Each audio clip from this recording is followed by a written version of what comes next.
ಶ್ರೀ ಗುರುಭ್ಯೋ ನಮಃ. ಹರಿ ಓಂ. ಜನ್ಮಾದ್ಯಸ್ಯ ಯತೋನ್ಮಯಾದಿತರತಶ್ಚಾರ್ಥೇಷ್ವಭಿಜ್ಞಸ್ವರಾಟ್ ತೇನೇ ಬ್ರಹ್ಮಹೃದಾಯಾದಿಕವಯೇ ಮುಹ್ಯಂತಿ ಯಂ ಸೂರಯಃ ತೇಜೋ ವಾರಿಮೃದಾಂ ಯಥಾ ವಿನಿಮಯೋ ಯತ್ರ ತ್ರಿಸರ್ಗೋ ಮೃಷಾ ಧಾಮ್ನಾ ಸ್ವೇನ ಸದಾ ನಿರಸ್ತಕುಹಕಂ ಸತ್ಯಂ ಪರಂ ಧೀಮಹಿ ಸೃಷ್ಟಿಸ್ಥಿತ್ಯಪ್ಯಯೇಹ ನಿಯತಿದೃಶಿತಮೋ ಬಂಧಮೋಕ್ಷಾಶ್ಚ ಯಸ್ಮಾತ್ ಅಸ್ಯ ಶ್ರೀ ಬ್ರಹ್ಮರುದ್ರ ಪ್ರಭೃತಿ ಸುರನರದ್ವೀಷ ಶತ್ರುಆತ್ಮಕಸ್ಯ ವಿಷ್ಣೋರ್ವ್ಯಸ್ತಾಃ ಸಮಸ್ತಾಃ ಸಕಲಗುಣನಿಧಿಃ ಸರ್ವದೋಷವ್ಯಪೇತಃ ಪೂರ್ಣಾನಂದೋ ವ್ಯಯೋ ಯೋ ಗುರುರಪಿ ಪರಮಃ ಚಿಂತಯೇತಂ ಮಹಾಂತಂ. ನಾರಾಯಣಂ ನಮಸ್ಕೃತ್ಯ ನರಂ ಚೈವ ನರೋತ್ತಮಂ ದೇವೀಂ ಸರಸ್ವತೀಂ ವ್ಯಾಸಂ ತತೋ ಜಯಮುದೀರಯೇತ್. ಅಭ್ರಮಂ ಭಂಗರಹಿತಂ ಅಜಡಂ ವಿಮಲಂ ಸದಾ ಆನಂದತೀರ್ಥಮತುಳಂ ಭಜೆ ತಾಪತ್ರಯಾಪಹಂ. ಯಂ ಪ್ರವ್ರಜಂತಮನುಪೇತಮಪೇತಕೃತ್ಯಂ ದ್ವೈಪಾಯನೋ ವಿರಹಕಾತರಾಜುಹಾವ. ಪುತ್ರೇತಿ ತನ್ಮಯತಯಾ ತರವೋಪಿ ನೇದುಃ तं ಸರ್ವಭೂತಹೃದಯಂ ಮುನಿಮಾನತೋಸ್ಮಿ. ಮೂಕೋಪಿ ಯತ್ಪ್ರಸಾದೇನ ಮುಕುಂದಶಯನಾಯತೆ ರಾಜರಾಜಾಯತೆ ರಿಕ್ತೋ ರಾಘವೇಂದ್ರಂ ತಮಾಶ್ರಯೇ. ಆಪಾದಮೌಲಿಪರ್ಯಂತಂ ಗುರುಣಾಮಾಕೃತಿಂ ಸ್ಮರೇತ್ ತೇನ ವಿಘ್ನಾಃ ಪ್ರಣಶ್ಯಂತಿ ಸಿದ್ಧ್ಯಂತಿ ಚ ಮನೋರಥಾಃ. ಶ್ರೀ ಹರಿವಾಯು ಗುರುಗಳ ಚರಣಾರವಿಂದಗಳಲ್ಲಿ ಭಕ್ತಿಪೂರ್ವಕ ಪ್ರಣಾಮಗಳನ್ನು ಅರ್ಪಿಸಿ ಶ್ರೀಮದ್ ಭಾಗವತ ಮಹಾಪುರಾಣದ 6ನೇ ಸ್ಕಂದದಲ್ಲಿ ಹರಿನಾಮ ಸ್ಮರಣೆಯ ಮಹತ್ವವನ್ನು ತಿಳಿಸ್ತಾರೆ. ಅಜಾಮಿಳನ ಕಥೆಯನ್ನು ಹೇಳಿದರು. ಪ್ರತಿಯೊಬ್ಬನು ಹರಿನಾಮ ಕೀರ್ತನೆಯನ್ನು ಯಾವಾಗಲೂ ಮಾಡ್ತಾ ಇದ್ರೆ ಪಾಪ ರಾಶಿಗಳೆಲ್ಲ ಸುಟ್ಟು ಭಸ್ಮ ಆಗ್ತಾ ಇರ್ತದೆ. ಪಾಪಗಳೆಲ್ಲ ಹತ್ತಿ ರಾಶಿ ಇದ್ದ ಹಾಗೆ. ಹರಿನಾಮ ಬೆಂಕಿಯ ಕಿಡಿ. ಬೆಂಕಿಯ ಒಂದು ಸಣ್ಣ ಕಿಡಿ ಹತ್ತಿಯ ರಾಶಿಯನ್ನೇ ಸುಟ್ಟಾಗ್ತದೆ. ಪಾಪಗಳು ಹತ್ತಿಯಷ್ಟಿದ್ರೆ ಹರಿನಾಮ ಅನ್ನೋ ಒಂದು ಸಣ್ಣ ಕಿಡಿ ತಮ್ಮೆಲ್ಲರ ಪಾಪಗಳನ್ನು ಭಸ್ಮ ಮಾಡ್ತದೆ ಅಂತ ಹೇಳ್ತಾರೆ. ಸದಾ ಹರಿನಾಮ ಬಾಯಲ್ಲಿ ಬರ್ತಾ ಇದ್ರೆ ರೋಗ ರುಜಿನಗಳು ಕೂಡ ಅವರ ಬಳಿ ಬರದಂತಾಗ್ತದಂತೆ. ಹಾಗಾಗಿ ಹರಿನಾಮ ಯಾವಾಗಲೂ ಕೀರ್ತನ ಆಗ್ಲಿ. ತಸ್ಮಾತ್ ಸಂಕೀರ್ತನಂ ವಿಷ್ಣೋ ಜಗನ್ಮಂಗಲ ಮಂಹಸಾಂ ಮಹತಾಮಪಿ ಕೌರವ್ಯ ವಿಧ್ಯೈಕಾಂತಿಕ ನಿಷ್ಕೃತಿಂ. ಐಕಾಂತಿಕ ನಿಷ್ಕೃತಿಂ. ಹಿಂದಿನವರೆಲ್ಲ ಭಗವದ್ಭಕ್ತರು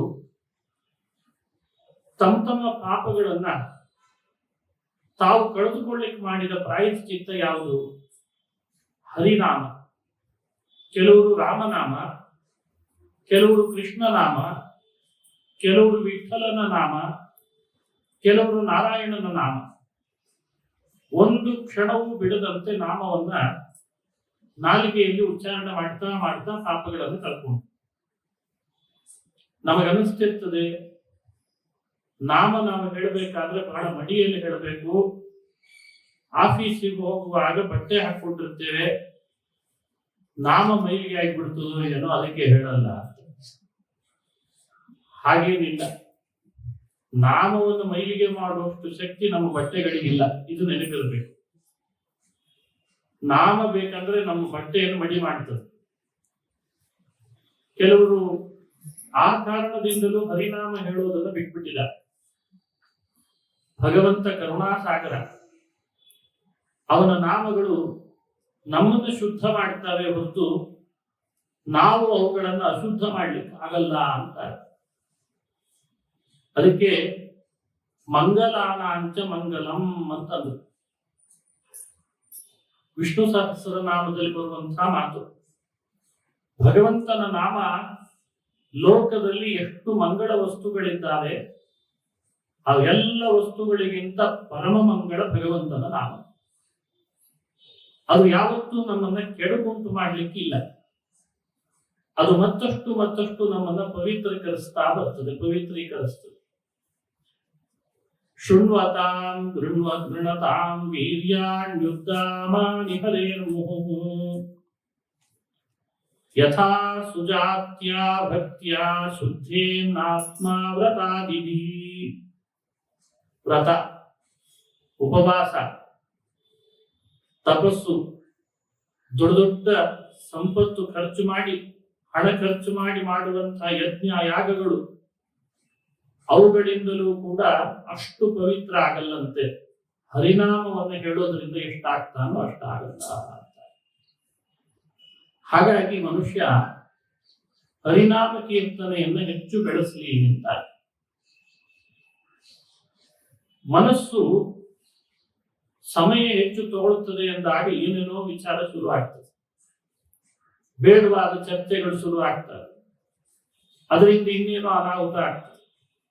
ಅದೇ ಮನಸ್ಸಿಗೆ ಒಂದು ನಾಮದ ಜೊತೆಗೆ ಕನೆಕ್ಟಿವಿಟಿ ಇಟ್ಬಿಟ್ರೆ, ಮೊಬೈಲ್ ಜೊತೆ ಕನೆಕ್ಟ್ ಆದವನು ಮನೆಯಲ್ಲಿ ಯಾರು ಮಾತಾಡಿಸ್ತಾ ಇಲ್ಲ. ಇವತ್ತು ಎಷ್ಟು ಕನೆಕ್ಟ್ ಆಗಿದ್ದಾನೆ ಅಂದ್ರೆ, ಎಲ್ಲ ಕನೆಕ್ಟಿಂಗ್ ಪೀಪಲ್ಸ್ ನಾವೆಲ್ಲ.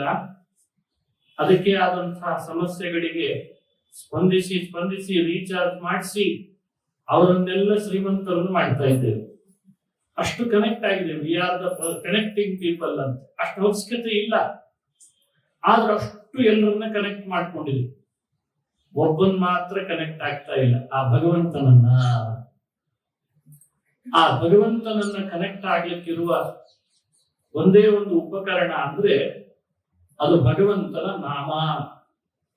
ಎಷ್ಟು ನಾಮ ಹೇಳ್ತೇವೆ ಅಷ್ಟು ಭಗವಂತನಿಗೆ ಹತ್ರ ಆಗ್ತೇವೆ. ಎಷ್ಟು ನಾಮ ಹೇಳ್ತೇವೆ ಅಷ್ಟು ದೇವತೆಗಳಿಗೆ ಹತ್ರ ಆಗ್ತೇವೆ.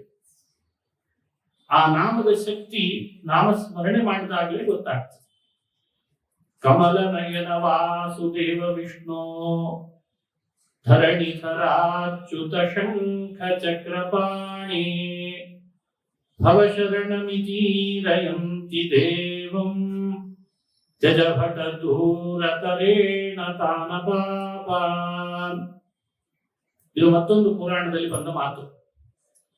ಯಮದೇವರು ತನ್ನ ಭೃತ್ಯರಿಗೆ ಹೇಳಿದ್ದಾರೆ, ಕಮಲನಯನ ವಾಸುದೇವ ವಿಷ್ಣು ಧರಣಿಧರ ಅಚ್ಯುತ ಶಂಖಚಕ್ರಪಾಣಿ, ಹೀಗೆ ಯಾರು ಬಾಯಲ್ಲಿ ಹೇಳ್ತಿರ್ತಾರೆ, ತ್ಯಜಭಟ ದೂರತರೇಣ ತಾನ ಪಾಪಾನ್, ಅವರು ಎಷ್ಟಿದ್ರು ಅವರ ಅಪಾಪ, ನಿಷ್ಪಾಪಿಗಳು ಅಂತ ತಿಳಿರಿ ಎಂದ್ರಂತೆ. ನಿಷ್ಪಾಪಿಗಳು, ಇದು ದೂತರಿಗೆ ಹೇಳಿದ ಮಾತು ಯಮದೇವರು. ತ್ಯಜ, ಅವರಿಗೆ ನೀನ್ ಯಾವ ಕಾರಣಕ್ಕೂ ಪಾಶ ಹಾಕಬೇಡ, ಪಾಶದಿಂದ ಬಂಧಿಸಿ ನನ್ನ ಯಮಲೋಕಕ್ಕೆ ಕರೆತರಬೇಡ ಅಂತ ಹೇಳ್ತಾನೆ. ಆ ಕಾರಣದಿಂದಲೂ ಭಗವಂತನ ನಾಮ ಬಹಳ ಶ್ರೇಷ್ಠ ಅಂತ ತಿಳಿಸ್ತದೆ. ಇದಾದ ಮೇಲೆ ಭಾಗವತದಲ್ಲಿ ಬಂದಂತಹ ಮತ್ತೊಂದು ಘಟ್ಟ. ದಕ್ಷ ಪ್ರಜಾಪತಿಗೆ ಸೃಷ್ಟಿಗೆ ಆದೇಶ ಮಾಡಿದ್ದಕ್ಕೆ ಆತ ಸಾವಿರಾರು ಮಕ್ಕಳನ್ನು ಪಡೆದ. ಮೊದಲು ಪಡೆದ ಸಾವಿರಾರು ಮಕ್ಕಳಿಗೆ ಹೆಸರಿಡುವಾಗ ಹರಿಯಸ್ವ ಅಂತ ಇಟ್ಟಿದ್ದ. ಹರಿಯಸ್ವ 1, ಹರಿಯಸ್ವ 2, ಹರಿಯಸ್ವ 3 ಹೀಗೆ ಮಾಡ್ತಾ ಇದ್ದ. ಅಲ್ಲ, ಸಾವಿರಾರು ಮಕ್ಕಳಿಗೆ ಹೆಸರು ಬದಲಾವಣೆ ಆದ್ರೆ ಮರ್ತೋಗ್ತದೆ ಕರೆಯುವಾಗ. ಹಾಗಾಗಿ ಹರಿಯಸ್ವ ಅಂತ ಒಂದು ಗುಂಪು, ಅವರನ್ನ ತಪಸ್ಸು ಮಾಡ್ಲಿಕ್ಕಾಗಿ ಕಳಿಸಿದ. ಕಾರಣ ಕನ್ಯೆ ಕೊಡೋರು ಯಾರಿಲ್ಲಲ್ಲ ಅಂತ. ಬ್ರಹ್ಮದೇವರು ನನಗೆ ಆದೇಶ ಮಾಡಿದ್ದು ಪ್ರಜಾ ಸಂತತಿ ವೃದ್ಧಿ ಮಾಡ್ಲಿಕ್ಕೆ. ನಿಮ್ಮನ್ನು ಹುಟ್ಟಿಸಿದ್ದೇನೆ, ನೀವು ಪ್ರಜಾ ಸಂತತಿಯನ್ನು ವೃದ್ಧಿ ಮಾಡಬೇಕು ಅಂದ. ಕನ್ಯೆ ಯಾರು ಕೊಡೋರು? ಸಾವಿರಾರು ಜನರಿಗೆ. ಹರಿಯಸ್ವ ಸಂಜ್ಞಾನ ಅಯುತಾನ್ ಅಂತಿದೆ. 10,000 ಜನ ಇದ್ರಂತವ್ರು. ಅಯುತ ಅಂದ್ರೆ ಸಂಸ್ಕೃತದಲ್ಲಿ 10,000 ಅಂತ ಅರ್ಥ. ಆಗ ಅವರು ಬ್ರಹ್ಮನನ್ನು ತಪಸ್ಸು ಮಾಡ್ಲಿಕ್ಕೆ ಹೊರಟರು. ನಾರಾಯಣ ಸರಕ್ಕೆ ತಪಸ್ಸಿನಲ್ಲಿ ರತರಾದಾಗ ನಾರದರು ಬಂದರು. ಕೆಲವು ಪ್ರಶ್ನೆಗಳನ್ನು ಮಾಡ್ತಾರೆ. ಆ ಪ್ರಶ್ನೆ ಅವರ ಜೀವನವನ್ನು ಬದಲಾಯಿಸ್ಬಿಡ್ತು. ನಾವಿನ್ನು ಸೃಷ್ಟಿ ಮಾಡಲ್ಲ ಅಂತ ಅನಿಸ್ಬಿಡ್ತು. ಉತ್ತರ ಕಂಡುಕೊಂಡ್ರು. ಬುದ್ಧಿಶಕ್ತಿ ಅಂತಹದ್ದಿದ್ದವರಿಗೆ ಆ ರೀತಿ ಉತ್ತರನೂ ಕಂಡುಕೊಂಡು ನಾರದರಿಗೆ ಉತ್ತರ ಹೇಳಿದ ಮೇಲೆ, ನಾವು ತಪಸ್ಸು ಮಾಡ್ಲಿಕ್ಕೆ ಮದುವೆ ಮಾಡ್ಕೊಳ್ಳಿಕ್ಕೆ ಬಂದಿದ್ವಿ, ತಪಸ್ಸು ಮಾಡಲ್ಲ, ನಮಗೆ ಮದುವೆನೂ ಬೇಡ, ಮನೆಗೂ ಹೋಗಲ್ಲ ಅಂದ್ಬಿಟ್ರಂತೆ. ದಕ್ಷ ಕಾಯ್ತಾ ಇದ್ದಾನೆ ಮನೆ ಒಳಗೆ, ಯಾಕೋ ಬರ್ಲಿಲ್ಲಲ್ಲ ನನ್ನ ಮಕ್ಕಳು, ತಪಸ್ಸಿಗೆ ಹೋದವರು ಅಂತ. ಸರಿ ಬೇಡ ಬಿಡು, ಮತ್ತೆ ಸೃಷ್ಟಿ ಮಾಡ್ತೀನಿ ಅಂತ ಶಬಲಾಶ್ವ ಅಂತ ಮತ್ತೆ ಸೃಷ್ಟಿ ಮಾಡಿದ. ಆ ಶಬಲಾಶ್ವ ಅನ್ನೋರು ಸಾವಿರಾರು ಜನ ಇದ್ರು. ಅವರನ್ನ ತಪಸ್ಸಿಗೆ ಕಳಿಸಿದ. ಹೇಳುದ, ನಿಮ್ಮ ಅಣ್ಣಂದ್ರ ದಾರಿ ನೀವು ಹಿಡಿಬೇಡ್ರಿ, ಮನೆ ಕಡೆ ಬರಬೇಕು ಅಂತ. ಅಲ್ಲೂ ನಾರದರು ಬಂದ್ರು. ನಾರದರ ಪ್ರಶ್ನೆಗೆ ಪರಿವರ್ತನೆಗೊಂಡ್ಬಿಟ್ಟು, ಯಾರು ಹೀಗೆ ಮಾಡ್ತಿದ್ದಾರೆ ನನ್ನ ಮಕ್ಕಳನ್ನ, ದಾರಿ ತಪ್ಪಿಸ್ತಿದ್ದಾರಲ್ಲ ಯಾರು ಅಂತ ವಿಚಾರ ಮಾಡಿದ ದಕ್ಷ. ನಾರದರ ಕಿತಾಪತಿ ಅಂತ ಗೊತ್ತಾಯ್ತು. ನಾರದರಿಗೆ ಒಂದು ಶಾಪ ಹಾಕಿದ ದಕ್ಷ. ಈ ನಾರದ ಎಲ್ಲಾದ್ರೂ ಒಂದು ಕಡೆಯಲ್ಲಿ ಉಳಿದಾಂದ್ರೆ ಸಾಕು, ಇಂಥವೇನಾದ್ರೂ ಮಾತುಗಳನ್ನಾಡಿ ಅವರನ್ನ ದಾರಿ ತಪ್ಪಿಸಿಬಿಡ್ತಾನೆ. ನನ್ನ ಮಕ್ಕಳಿಗೆ ಹಾಗಾಗಿದೆ. ಈಗ ನಾರದ, ನಿನಗೊಂದು ಸ್ಥಿರ ನೆಲೆ ಇಲ್ಲದೆ ಹೋಗ್ಲಿ, ಸದಾ ಭ್ರಮಣ ಮಾಡ್ತಾ ಇರುವಂತ ಶಾಪ ಹಾಕಿಬಿಟ್ಟ. ನಾರದರಿಗೆ ಖುಷಿ ಆಯ್ತಂತೆ. ಒತ್ತಟ್ಟಿಗಿದ್ರೆ ಅಭಿಮಾನ ಬೆಳೀತದೆ, ನನ್ನವರು ನಮ್ಮವರು ಅಂತ. ದೇವರ ಸ್ಮರಣೆಗಿಂತ ನಮ್ಮವರು ಮೋಹ ಜಾಸ್ತಿ ಆದೀತು. ಶಾಪ ಕೊಟ್ಟದ್ದು ಒಳ್ಳೇದೇ ಆಯ್ತು, ತಿರುಗಲಿಕ್ಕಾಯ್ತು ಅಂತ ಅನ್ಕೊಂಡು ಆಗ್ಲಿಂದ ನಾರದರ ಆ ಶಾಪ ಸ್ವೀಕರಿಸಿ ಒಂದೆಡೆ ಇರದೆ ಬೇರೆ ಬೇರೆ ತಾಣಗಳಿಗೆ ಹೋಗಿ ಹರಿನಾಮ ಹೇಳ್ತಾ ಬರ್ತಿದ್ದಾರಂತೆ. ಕೆಲವೊಮ್ಮೆ ಸಿಟ್ಟಿನಿಂದ ಬೈದದ್ದು ಶಾಪ ಆಗ್ತದಲ್ಲ, ಅದು ಒಳಿದೇ ಆಗ್ತದೆ. ಕ್ರೋಧೋಪಿ ದೇವಸ್ಯ ವರೇಣ ತುಲ್ಯ. ಕೆಲವು ಘಟನೆಗಳೇ ಹಾಗೆ ಮನೆ ಒಳಗೆ. ನಾವೇನೋ ಭಾರಿ ಸಿಟ್ಟಿನಲ್ಲಿ ಬೈದಿರ್ತೀವಿ, ಆದ್ರೆ ಅದು ಅವರಿಗೆ ಮಾತ್ರ ಒಳಿದೇ ಆಗಿರ್ತದೆ. ಹಾಗಾಗಿ ಎಲ್ಲಾ ಸಿಟ್ಟನ್ನು ನಾವು ನಿಂದಿಸುವ ಹಾಗಿಲ್ಲ ಅಂತ. ಕೆಲವು ಸಿಟ್ಟನ್ನ ಆದರನೂ ಮಾಡ್ಬೇಕು. ಹಾಗೆ ನಾರದ ದಕ್ಷ ಸಿಟ್ಟಿನಿಂದ ಶಾಪ ಕೊಟ್ಟರು, ಅದನ್ನು ಆಧರಿಸ್ಬಿಟ್ಟ. ಆದ್ರೆ ದಕ್ಷನಿಗೆ ಮಕ್ಕಳು ಬರ್ಲಿಲ್ಲಲ್ಲ ಅಂತ ಬಹಳ ವ್ಯಸನೂ ಆಯ್ತು. ಪರೀಕ್ಷಿತ್ ರಾಜ ಕೇಳ್ದ, ಶುಗಮುನಿಗಳೇ, ಆ ನಾರದರು ಮಾಡಿದ ಪ್ರಶ್ನೋತ್ತರಗಳು ನನಗೆ ಹೇಳ್ರಿ ಅಂತಂದ. ಶಬಲಾಶ್ವ ಹರಿಯೇಶ್ವರ ಕೊಟ್ಟ ಉತ್ತರ ಏನು, ಅವರು ಮಾಡಿದ ಪ್ರಶ್ನೆಗಳೇನು, ನನಗೂ ಅದು ಬೇಕು ಅಂದಾಗ ನಾರದರು ಆ ವಿವರಣೆ ಕೊಡ್ತಾರೆ. ಶುಗಮುನಿಗಳು ವಿವರಣೆ ಮಾಡ್ತಾರೆ. ಮೊದಲನೇ ಪ್ರಶ್ನೆ ನಾರದರು ಕೇಳಿದ್ದು, ಅದೃಷ್ಟವಾಂತಂ ಭುವೋ ಯೂಯಂ ಬಾಲಿಶಾಪತ ಪಾಲಕಾಃ. ನೀವು ಭೂಮಿಯ ನಾಶ ಎಂದಾಗ್ತದೆ ಅಂತ ತಿಳಿದಿದ್ದೀರಾ ಅಂತ ಕೇಳಿದ್ರು. ಇದೇ ಮೊದಲನೇ ಪ್ರಶ್ನೆ, ಭೂಮಿಯ ನಾಶ ಎಂದು. ಎರಡನೇ ಪ್ರಶ್ನೆ, ಒಂದು ಗುಹೆ ಇದೆ, ಆ ಗುಹೆ ಒಳಗೆ ಹೋಗ್ಲಿಕ್ಕೆ ಮಾತ್ರ ಬರ್ತದೆ, ಹೊರ ಬರ್ಲಿಕ್ಕೆ ಆಗಲ್ಲ, ಅಂಥ ಒಂದು ಗುಹೆ ಯಾವುದು. ಮೂರನೇ ಪ್ರಶ್ನೆ, ಒಬ್ಬನೇ ಒಬ್ಬ ರಾಜ, ಅವನು ಆಳ್ತಾ ಇರುವಂತಹ ರಾಷ್ಟ್ರವೂ ಒಂದಿದೆ, ಆ ರಾಷ್ಟ್ರ ಯಾವುದು, ಆ ರಾಜ ಯಾರು ಅಂತ ಮೂರನೇ ಪ್ರಶ್ನೆ. ನಾಲ್ಕನೇ ಪ್ರಶ್ನೆ, ಬಹುರೂಪಾಂ ಸ್ತ್ರೀಯಂಚಾಪಿ ಪುಮಾಂಸಂ ಪುಂಶ್ಚಲೀಪತಿಂ. ಒಬ್ಳು ಸ್ತ್ರೀ, ಹೆಣ್ಮಗಳಿದ್ದಾಳೆ, ಕಂಡ ಪುರುಷರ ಜೊತೆಗೆ ಓಡಾಡ್ತಾಳೆ, ತನ್ನ ಯಜಮಾನನನ್ನು ಬಿಟ್ಬಿಟ್ಟಿದ್ದಾಳೆ. ಕ್ಷಣಕ್ಕೆ ವೇಷ ಬದಲಾಯಿಸ್ತಾ ಇರ್ತಾಳೆ, ಕ್ಷಣಕ್ಕೆ ರೂಪ ಬದಲಾಯಿಸ್ತಾಳೆ, ಬೇರೆ ಬೇರೆ ಪುರುಷರೊಟ್ಟಿಗೆ ಓಡಾಡ್ತಾಳೆ, ತನ್ನ ನಿಜ ಯಜಮಾನನನ್ನು ಬಿಟ್ಬಿಟ್ಟಿದ್ದಾಳೆ. ಅವ್ರು ಯಾರು? ಇದು ನಾಲ್ಕನೇ ಪ್ರಶ್ನೆ. ಐದನೇ ಪ್ರಶ್ನೆ, ಒಂದು ನದಿ ಇದೆ, ಅದು ಉಭಯತೋ ವಾಹ, ಪೂರ್ವಕ್ಕೂ ಹರಿಯುತ್ತದೆ, ಪಶ್ಚಿಮಕ್ಕೂ ಹರಿಯುತ್ತದೆ. ಉಭಯವಾಗಿನಿ, ಪೂರ್ವ ಪಶ್ಚಿಮ ದಿಕ್ಕುಗಳಿಗೆ ಹರಿಯುವ ನದಿ ಇದೆ, ಅದು ಆ ನದಿ ಯಾವುದು ಅಂತ ಪ್ರಶ್ನೆ. ಆರನೇದು, ಪಂಚಾದ್ಭುತಂ ಗೃಹಂ, ಪಂಚ ಪಂಚ, 5ಕ್ಕೆ 5 ಗುಣಿಸ್ಬೇಕು. 5ರಿಂದ 5 ಗುಣಿಸಿದ್ರೆ 25 ಆಗ್ತದೆ. 25 ಇಟ್ಟಿಗೆಗಳಿಂದ ನಿರ್ಮಿಸಿದಂತ ಒಂದು ಗೃಹ ಮನೆ ಇದೆ. ಆ ಮನೆ ಯಾವುದು ಅಂತ ಪ್ರಶ್ನೆ ಮಾಡಿದ್ದಾರೆ. ಕ್ವಚಿತ್ ಹಂಸಂ ಚಿತ್ರಕಥಂ, ಯಾವಾಗಲೂ ಚಿತ್ರ ವಿಚಿತ್ರ ಕಥೆ ಹೇಳ್ತಾ ಹೇಳ್ತಾ ಎಲ್ಲರನ್ನ ಆಕರ್ಷಣೆ ಮಾಡ್ತದೆ. ಅಂಥ ಒಂದು ಹಂಸ ಪಕ್ಷಿ ಇದೆ. ಆ ಹಂಸ ಪಕ್ಷಿ ಯಾವುದು? ಕ್ಷೌರಪವ್ಯಂ ಸ್ವಯಂ ಭ್ರಮಿಂ, ತೀಕ್ಷ್ಣ ಅಂಚಿನಿಂದ ಕೂಡಿದ ಯಾವಾಗಲೂ ತಿರುಗುವಂತ ಒಂದು ಚಕ್ರ ಇದೆ. ಸ್ವಯಂ ಭ್ರಮಿಂ, ತಾನೇ ತಿರುಗುತ್ತಿರ್ತದೆ. ಆ ಚಕ್ರ ಯಾವುದು? ಕಥಂ ಸ್ವಪಿತುರಾದೇಶಂ ಅವಿದ್ವಾಂಸೋ ವಿಪಸ್ಥಿತಃ, ಅವರವರಿಗೆ ಅವರ ತಂದೆ ಮಾಡಿರುವ ಆದೇಶ ಅದು ಯಾವುದು? ಇದೆಲ್ಲವನ್ನು ತಿಳಿದ್ರೆ ನಿಜವಾಗ್ಲೂ ನೀವು ಬುದ್ಧಿವಂತರು. ಇದನ್ನು ತಿಳಿದೇ ಸೃಷ್ಟಿ ಕಾರ್ಯದಲ್ಲಿ ತೊಡಗಿದ್ರಲ್ಲ, ಏನ್ ಹೇಳೋಣ? ತಿಳಿದು ಮಾಡ್ಬೇಕು ಕಾರ್ಯ ಯಾವತ್ತಿದ್ರು. ಅನುರೂಪಂ ಅವಿಜ್ಞಾಯ ಅಹೋ ಸರ್ಗಂ ಕರಿಷ್ಯಥ, ನಾನ್ ಮಾಡಿದ ಪ್ರಶ್ನೆಗಳಿಗೆ ಅನುಗುಣ ಉತ್ತರ ತಿಳಿದು ಆಮೇಲೆ ಸೃಷ್ಟಿ ಮಾಡ್ರಿ ಅಂತಂದು. ಇದು ನಾರದರ ಪ್ರಶ್ನೆ ಆಗಿತ್ತು. ಮೇಲ್ನೋಟಕ್ಕೆ ಇದು ಅರ್ಥ ಆಗಲ್ಲ, ಆದ್ರೆ ಒಳಗೆ ಬಿಡಿಸಿ ಹೇಳ್ಬೇಕು ಇದನ್ನ. ಒಳ ಅರ್ಥ ಏನು? ಒಗಟಿನಂತಿದೆ. ಶುಕಮುನಿಗಳು ಪರೀಕ್ಷಿತ್ ರಾಜನಿಗೆ ಪ್ರಶ್ನೆಗಳನ್ನು ತಿಳಿಸಿ ಆ ಶಬಲಾಶ್ವರು ಹರಿಯೇಶ್ವರು ಕೊಟ್ಟ ಉತ್ತರವನ್ನು ಕೂಡ ವಿವರಣೆ ಮಾಡ್ತಾರೆ. ಯಾಕಂದ್ರೆ ಅವ್ರು ಯಾರು ಸಾಧಾರಣರಲ್ಲ. ಔತ್ಪತ್ತಿಕ ಮನೀಷಯ ತನ್ನಿಶಮ್ಯಾಥ ಹರಿಯೇಶ್ವಾಹ ಔತ್ಪತ್ತಿಕ ಮನೀಷಯ ಅಂತ. ಔತ್ಪತ್ತಿಕ ಅಂದ್ರೆ ಸ್ವಾಭಾವಿಕ ಅಂತ ಅರ್ಥ. ಅವರಿಗೆ ಸ್ವಾಭಾವಿಕವಾದ ಬುದ್ಧಿಶಕ್ತಿ ಇತ್ತು.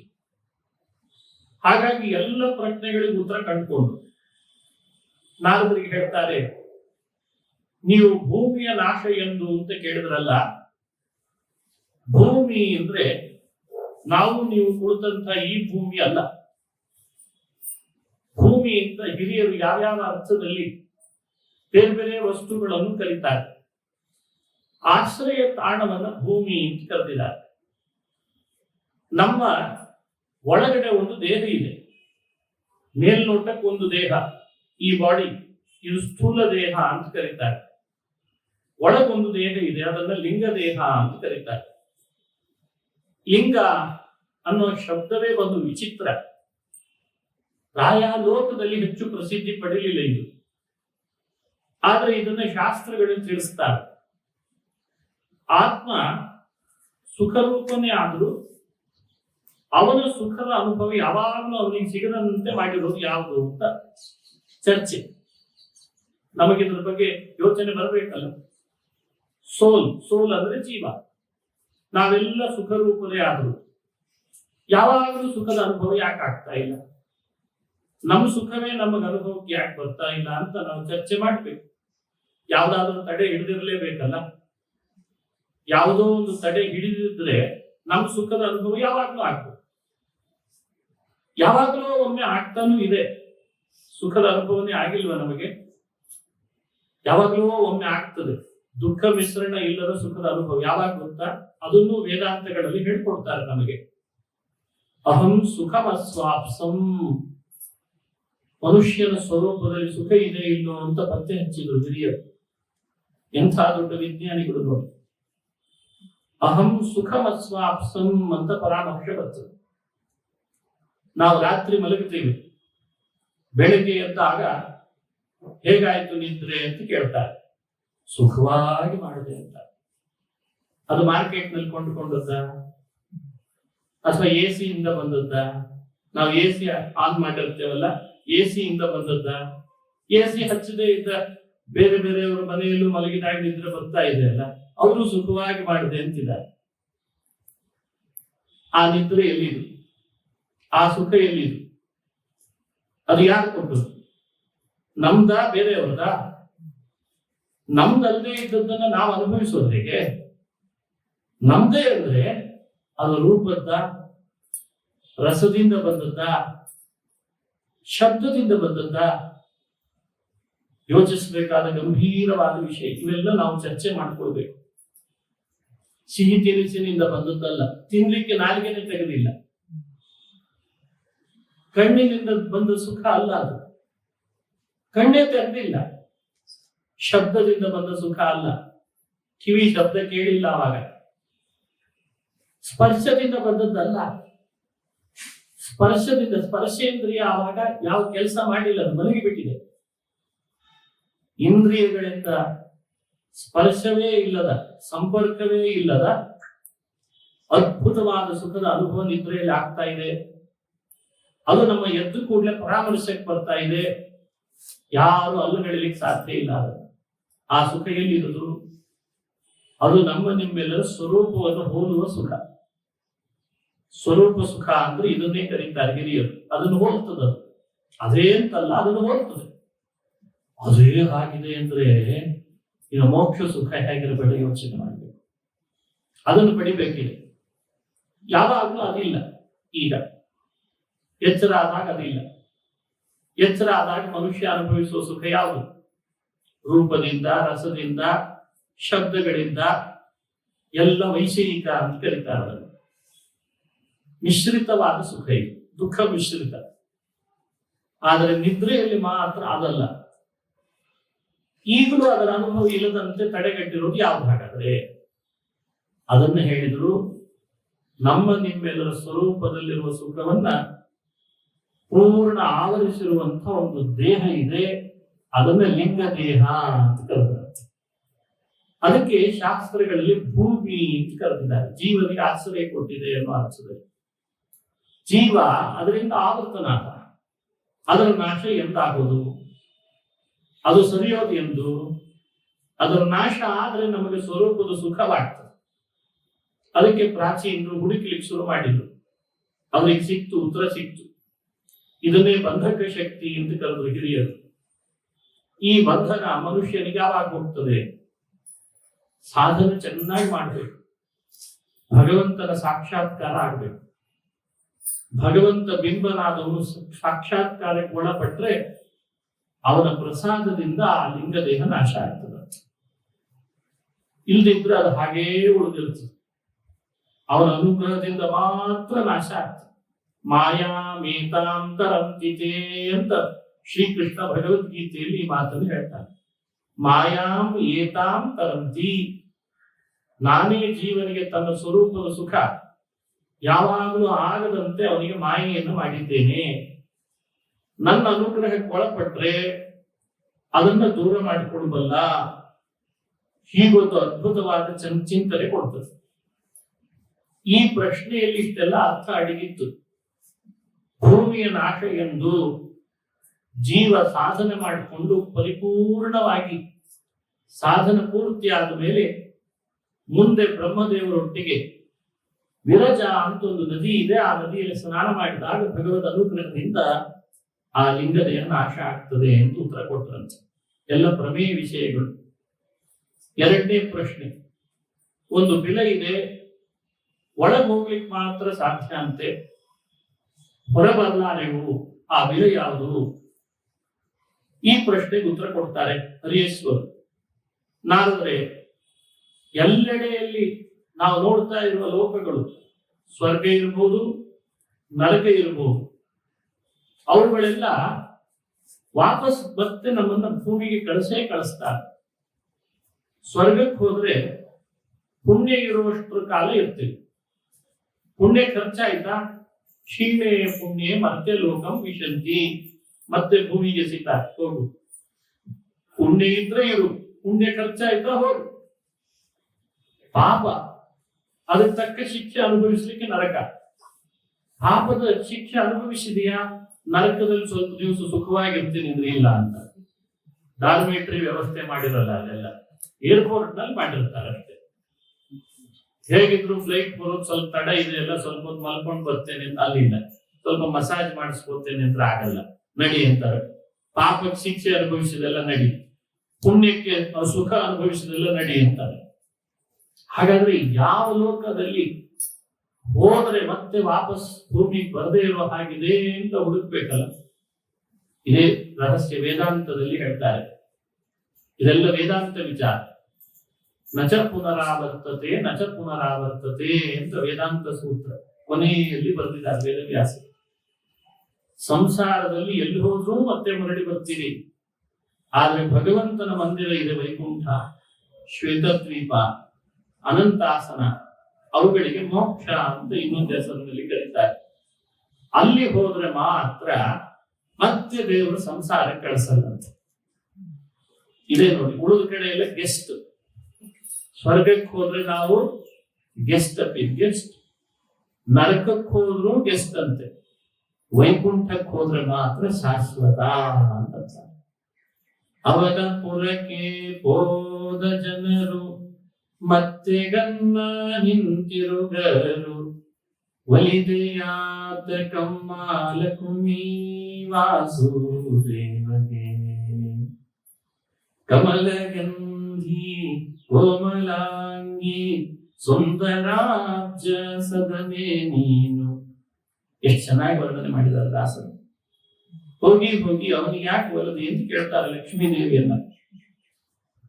ಅವನು ನೋಡಿದ್ರೆ ರಮಣಿ ಮತ್ಸ್ಯ ಕಠಿಣ ಕಾಯ ಸೂಕ ರಾಸ್ಯನು, ಕಮನೀಯ ಸ್ವರೂಪಿ ನೀನು ಅಮಿತ ಘೋರ ರೂಪನವನು, ನಮಿಪರಿಷ್ಟ ದಾನಿ ನೀನು ವನವಾಸಿಯವನು. ನೀ ನೋಡಿದ್ರೆ ಎಷ್ಟು ಚೆನ್ನಾಗಿದ್ದಿ, ಎಷ್ಟು ಸುಂದರವಾಗಿದ್ದಿ. ಅವ ನೋಡಿದ್ರೆ ಮತ್ಸ್ಯ ಕೂರ್ಮ, ಅದೇನು ವರಾಹ, ಇಂಥವ್ನಿಗೆ ಯಾರಾದ್ರೂ ಒಲಿತಾರ ಹೆಣ್ಣುಮಕ್ಕಳು? ಹೀಗೆ ದಾಸರು ಕೇಳುವಾಗ ಹೇಳಿದ್ದಾರೆ.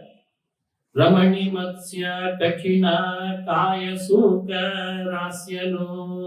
ಸೂಕರಾಸ್ಯ, ಸೂಕರ್ನ ಮುಖ ಇರೋನಿಗೆ ಹೋಗಿ ಒಲದನ ಲಕ್ಷ್ಮೀ ದೇವಿ. ಏನಿತ್ತಂತ ನಿನಗೆ ಚಂದ ಹುಡುಗ ಸಿಗದಿಲ್ಲ ನಿನಗೆ ಅಂತ. ಅದಕ್ಕೆ ಅವಳು ಉತ್ತರ ಕೊಟ್ಲಂತೆ, ಇಲ್ಲ ನಾನು ಅವನ್ನೇ ಮದುವೆ ಮಾಡಿಕೊಂಡು ಸರಿ ಇದೆ ಅಂತ ಲಕ್ಷ್ಮೀ ದೇವಿ. ಯಾಕೆ? ಅವನ ಪುರ ಅವನ ವಾರ್ತೆ ಕೇಳಿದವರು ವಲ್ಲರೋ ಸಂಸಾರವನ್ನು. ಅವನ ಕಥೆ ಕೇಳಿದ್ರೆ ಸಾಕಂತೆ, ಬ್ಯಾಡ ಸಂಸಾರ ಅಂತ ಅನಿಸ್ತದೆ. ಅವನ ವಾರ್ತೆ ಕೇಳಿದವರು ವಲ್ಲರೋ ಸಂಸಾರವನ್ನು, ಅವನ ಪುರಕ್ಕೆ ಹೋದ ಜನರು ಮತ್ತೆ ಗನ್ನ ಹಿಂತಿರುಗರು.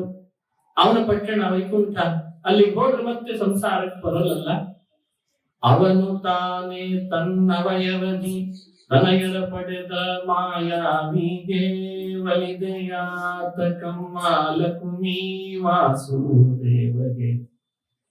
ತನ್ನ ದೇಹದಿಂದ ಎಲ್ಲ ಸೃಷ್ಟಿ ಮಾಡ್ತಾನೆ. ಮುಖಾದಿಂದ್ರಶ್ಚಾಗ್ನಿಶ್ಚ ಪ್ರಾಣಾತ್ ವಾಯುರಜಾಯತ. ಮುಖದಿಂದ ಇಂದ್ರ, ಅಗ್ನಿ, ವಾಯು ಎಲ್ಲ ತನ್ನ ದೇಹದಿಂದ ಸೃಷ್ಟಿ ಮಾಡಿ. ಲಕ್ಷ್ಮಿಗೆ ಸಮಸ್ಯೆ ಆಗೋದು ಬೇಡ, ಪಾಪ ಗರ್ಭಧಾರಣೆ ಮಾಡಿ ಅವಳು ಯಾಕೆ ಸಮಸ್ಯೆ ಅನುಭವಿಸ್ಬೇಕು, ತಾನೇ ಸೃಷ್ಟಿ ಮಾಡ್ಬೇಕಂತ. ಇಂಥ ಗಂಡ ಎಲ್ಲಿ ಸಿಗ್ತಾನೆ ಅಂತಂತ, ಅದಕ್ಕೆ ಒಲನೆ ನಾನು ಅಂತಾಳೆ ಲಕ್ಷ್ಮಿ. ಅದೇ ಮಾತು ಇಲ್ಲಿ. ಒಂದು ಬಾರಿ ತನ್ನ ಮನೆಗೆ ಹೋದ್ರೆ ಒಬ್ಬರನ್ನು ಬಿಟ್ಕೊಡಲ್ಲ ಭಗವಂತ. ಮತ್ತೆ ಯಾಕೆ ಹೋಗ್ತಿ ಸಂಸಾರಕ್ಕೆ, ಇಲ್ಲೇ ಇದ್ಬಿಡು ಅಂತ. ನೀವು ಕೇಳಿದ್ರಲ್ಲ ನಾಲ್ಕು ಪ್ರಶ್ನೆ, ಹೋಗ್ಲಿಕ್ಕೆ ಮಾತ್ರ ಬರ್ತದೆ ಮನೆ, ಮತ್ತೆ ವಾಪಸ್ ಬರ್ಲಿಕ್ಕೆ ಇಲ್ಲ ಅಲ್ಲಿ. ಅಂಥ ಮನೆ ಯಾವುದು? ಭಗವಂತನ ವೈಕುಂಠ. ಕೃಷ್ಣ ಗೀತೆಯಲ್ಲಿ ಹೇಳಿದ್ದು ಅದನ್ನೇ. ಯದ್ಗತ್ವಾ ನನಿವರ್ತಂತೆ ತದ್ಧಾಮ ಪರಮಮ್ಮ. ಜೀವ ಹೋಗ್ಲಿಕ್ಕೆ ಮಾತ್ರ ಸಾಧ್ಯವಾದದ್ದು ಒಂದು ಮನೆ ಅಂದ್ರೆ ನಂದೇ ಅಪ್ಪ, ಮತ್ತೆ ನಾನು ಕಳಿಸಲ್ಲ ಯಾರನ್ನು ಅರ್ಜುನ ಅಂತಂದಿದ್ದಾನೆ. ಮೂರನೇ ಪ್ರಶ್ನೆ ಏನು? ಒಬ್ಬನೇ ಪುರುಷ ಆಳ್ತಾ ಇದ್ದಾನಂತೆ. ಆ ರಾಷ್ಟ್ರ ಯಾವುದು? ಒಂದೇ ರಾಷ್ಟ್ರ, ಒಬ್ಬನೇ ರಾಜ. ಎಲೆಕ್ಷನ್ ವ್ಯವಸ್ಥೆ ಇಲ್ಲ, ಡೆಮೋಕ್ರಸಿ ಇಲ್ಲ, ಅಲ್ಲಿ ಏಕಾಧಿಪತ್ಯ. ಅವನೇ ರಾಜ. ಯೋ ನಃ ಪಿತಾ ಜನಿತಾ ಯೋ ವಿಧಾತ ಧಾಮಾನಿ ವೇದ ಭುವನಾನಿ ವಿಶ್ವಾ. ವೇದಗಳು ಸಾರುವ ಭಗವದ್ ಮಹಿಮೆ ನೋಡಿ. ಅನಾದಿಯಿಂದ ಬಹುಕಾಲದಿಂದ ಒಬ್ಬನೇ ರಾಜನಾಗಿದ್ದಾನೆ. ಅವನಿಗೆ ಬೇಸರ ಆಗ್ತಾ ಇಲ್ಲ. ಬೈಯೋರು ಬಹಳ ಜನ ಇದ್ದಾರೆ ಅಂತ ಗೊತ್ತು, ಹೊಗಳೋರಿದ್ದಾರೆ ಅಂತ ಗೊತ್ತು, ತೆಗಳೋರಿದ್ದಾರೆ ಅಂತ ಗೊತ್ತು. ಎಲ್ಲರನ್ನು ಹೊಟ್ಟೆಯಲ್ಲಿ ಹಾಕೊಂಡಿದ್ದಾರೆ. ಬೈಯೋರು ಬೈತಾ ಇರ್ಲಿ, ಹೊಗಳ್ತಾ ಇರ್ಲಿ. ನಾವೇನೋ ಪುರಾಣ ಭಾಗವತ ಹೇಳ್ತದೆ ಅಂತ ದೇವರ ಗುಣಗಾನ ಮಾಡ್ತಿದ್ದೇವೆ. ಸ್ವಲ್ಪ ಈ ಹೊತ್ತು ದಾಟಿ ಬೇರೆ ಕಡೆಯಲ್ಲಿ ಹೋದ್ರೆ ದೇವರನ್ನ ಬಯೋರು ಎಷ್ಟು ಜನ ಇದೆ. ಆದ್ರೆ ತಾನು ಮಾತ್ರ ಏಕಪ್ರಕಾರಕವಾಗಿ ರಾಜ್ಯ ಆಳ್ತಾ ಇದ್ದಾನೆ. ಎಲ್ಲರಿಗೂ ಮಳೆ ಕೊಡುತ್ತಾನೆ, ಬೆಳೆ ಕೊಡಿಸ್ತಾನೆ, ಧಾನ್ಯಗಳನ್ನು ಹುಟ್ಟಿಸ್ತಾನೆ, ಭೂಮಿಯನ್ನು ನಿಲ್ಲಿಸ್ತಾನೆ, ಜಾರಬಾರದು ಅಂತ ಎದ್ದೆತ್ತಿಡ್ತಾನೆ. ಇದೇ ಭಗವಂತನ ಮಹಿಮೆ. ಇದು ಭಗವಂತನ ಅದ್ಭುತವಾದ ಮಹಿಮೆ. ಅವನೇ ರಾಜ. ಈ ಜಗತ್ತೇ, ಈ ಪ್ರಪಂಚವೇ ಅವನ ರಾಷ್ಟ್ರ ಅಂತ ನಾವು ಭಾವಿಸಬೇಕು. ಮತ್ತೊಂದು ಪ್ರಶ್ನೆ ಕೇಳಿ. ಬಹುರೂಪಾಂ ಸ್ತ್ರೀಯಂಚಾಪಿ ಪುಮಾಂಸಂ ಪುಂಶ್ಚಲೀಪತಿ. ಒಬ್ಬಳು ಹೆಣ್ಮಗಳಿದ್ದಾಳಲ್ಲ, ಬಹು ಬೇಗ ಬೇಗ ಕ್ಷಣಕ್ಕೆ ರೂಪ ಬದಲಾಯಿಸ್ತಾಳಲ್ಲ, ಅವಳು ಯಾರು? ಪುಂಶ್ಚಲಿಯಾಗಿದ್ದಾಳೆ, ಕಂಡ ಪುರುಷರ ಹಿಂದೆ ಹೋಗ್ತಾಳೆ. ಯಾರು? ನಿಮ್ಮೆಲ್ಲರ ಬುದ್ಧಿ ಅಂತ ಉತ್ತರ ಕೊಟ್ಟಿರುತ್ತೆ. ನಮ್ಮ ಬುದ್ಧಿ ಅದು ಫೀಮೇಲ್, ಸ್ತ್ರೀಲಿಂಗ ಶಬ್ದ. ಸಂಸ್ಕೃತದಲ್ಲಿ ಬುದ್ಧಿ ಶಬ್ದ ಸ್ತ್ರೀಲಿಂಗ. ನಿಮ್ಮೆಲ್ಲರ ಬುದ್ಧಿ ಇದ್ದಾಳಲ್ಲ, ಕ್ಷಣಕ್ಕೆ ರೂಪ ಬದಲಾಯಿಸ್ತಾಳೆ.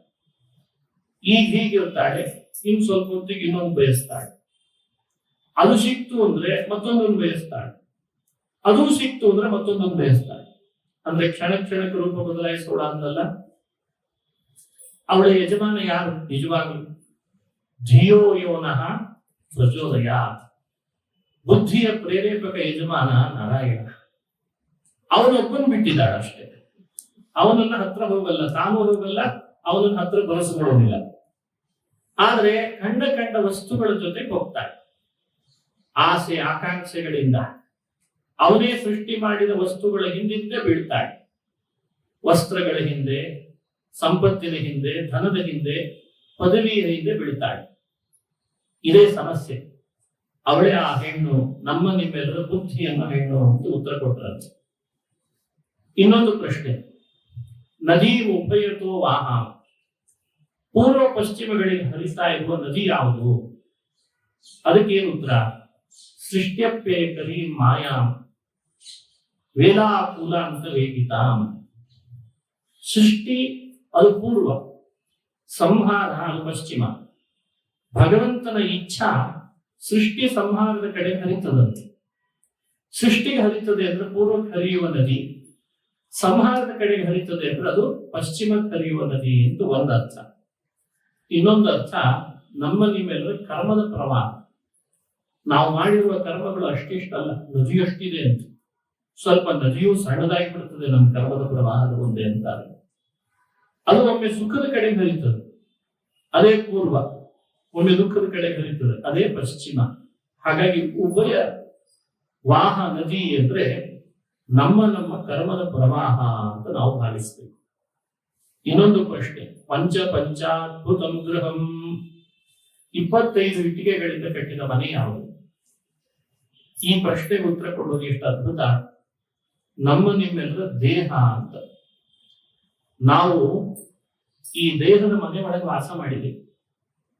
ಎಷ್ಟು ಚೆನ್ನಾಗಿದೆ ನೋಡಿ ಈ ಮನೆ. ಯಾವತ್ತಾದ್ರೂ ಇಂಟೀರಿಯರ್ ಡಿಸೈನರ್ ಯಾರು ಅಂತ ಹುಡುಕಿದಿವೆ? ಅಥವಾ ಇದ್ರ ಕಾಂಟ್ರಾಕ್ಟರ್ ಯಾರು? ಹೊರಗಡೆಯಲ್ಲಿ ಸಿಮೆಂಟು ಮಣ್ಣು ತಂದು ಹಾಕಿದವನು, ಡಿಸೈನ್ ಮಾಡಿದವನು ಯಾರಾದ್ರೂ ಎಂದಾದ್ರೂ ಹುಡುಕಿದಿವೆ? ಭಾಗವತ ಹೇಳ್ತದೆ, ಬಹಳ ಚಿಕ್ಕ ಅದ್ಭುತವಾದ ಮನೆಯನ್ನು ದೇವರು ಕಟ್ತಾನಂತೆ. 25 ಇಟ್ಟಿಗೆ ಯೂಸ್ ಮಾಡಿದಾನಂತೆ. 26ಕ್ಕೆ ಹೋಗಲಿಲ್ಲ, 24ಕ್ಕೆ ಇಳಿಸ್ಲಿಲ್ಲ. 25 ಇಟ್ಟಿಗೆಗಳು ಅಂದ್ರೆ 25 ತತ್ವಗಳು ಅಂತ ಅರ್ಥ. ಪಂಚವಿಂಶತಿ ತತ್ವಾನಾಂ ಪುರುಷೋದ್ಭುತ ದರ್ಶನ. ಪಂಚವಿಂಶತಿ ತತ್ವಾನಾಂ 25 ತತ್ವಗಳು ಈ ದೇಹದ ಮನೆ ಕಟ್ಟಲಿಕ್ಕೆ ಸಾಧನಗಳಾದ. ಬೆರಳೆಣಿಕೆಯಲ್ಲಿ ನೀವು ಅದನ್ನ ನೆನಪಿಟ್ಟುಕೊಳ್ಬಹುದು. ಇಲ್ಲಿ ಪ್ರಸಂಗ ಹೇಳಿಲ್ಲ, ಮತ್ತೊಂದು ಕಡೆ ಹೇಳಿದ್ದಾರೆ ಅದನ್ನ ಭಾಗವತದಲ್ಲಿದೆ. ನಮ್ಮ 11 ಇಂದ್ರಿಯಗಳು 11 ತತ್ವ. ಇಂದ್ರಿಯಗಳ 11 ಯಾವುದು? ಜ್ಞಾನ ಪಡಿಲಿಕ್ಕಿರುವ ಇಂದ್ರಿಯಗಳು 5. ಕರ್ಮ ಮಾಡ್ಲಿಕ್ಕೆ, ಕೆಲಸ ಮಾಡ್ಲಿಕ್ಕಿರುವ ಇಂದ್ರಿಯಗಳು 5. ಈ 5 ಆ 5ಅನ್ನು ನಿಯಂತ್ರಿಸಲಿಕ್ಕಿರುವ ಇಂದ್ರಿಯ ಒಂದಿದೆ ಅಂತೆ, ಅದು ಬರ್ತದೆ. ಒಟ್ಟು 11. ನಾವು ಜ್ಞಾನ ಯಾವ್ಯಾವುದರಿಂದ ಪಡಿತಿದ್ದೇವೆ? ಕಣ್ಣಿನಿಂದ ರೂಪಜ್ಞಾನ ಪಡಿತೇವೆ, ಅದು ಒಂದು ಇಂದ್ರಿಯ. ಕಿವಿಯಿಂದ ಶಬ್ದ ಜ್ಞಾನ ಪಡಿತೇವೆ, ಶ್ರೋತ್ರ ಇಂದ್ರಿಯ 2. ಮೂಗಿನಿಂದ ಗಂಧಜ್ಞಾನ ಪಡಿತೇವೆ, ಅದೊಂದು 3. ನಾಲಿಗೆಯಿಂದ ರಸಜ್ಞಾನ ಪಡಿತಾ ಇದ್ದೇವಲ್ಲ, ಅದು 4.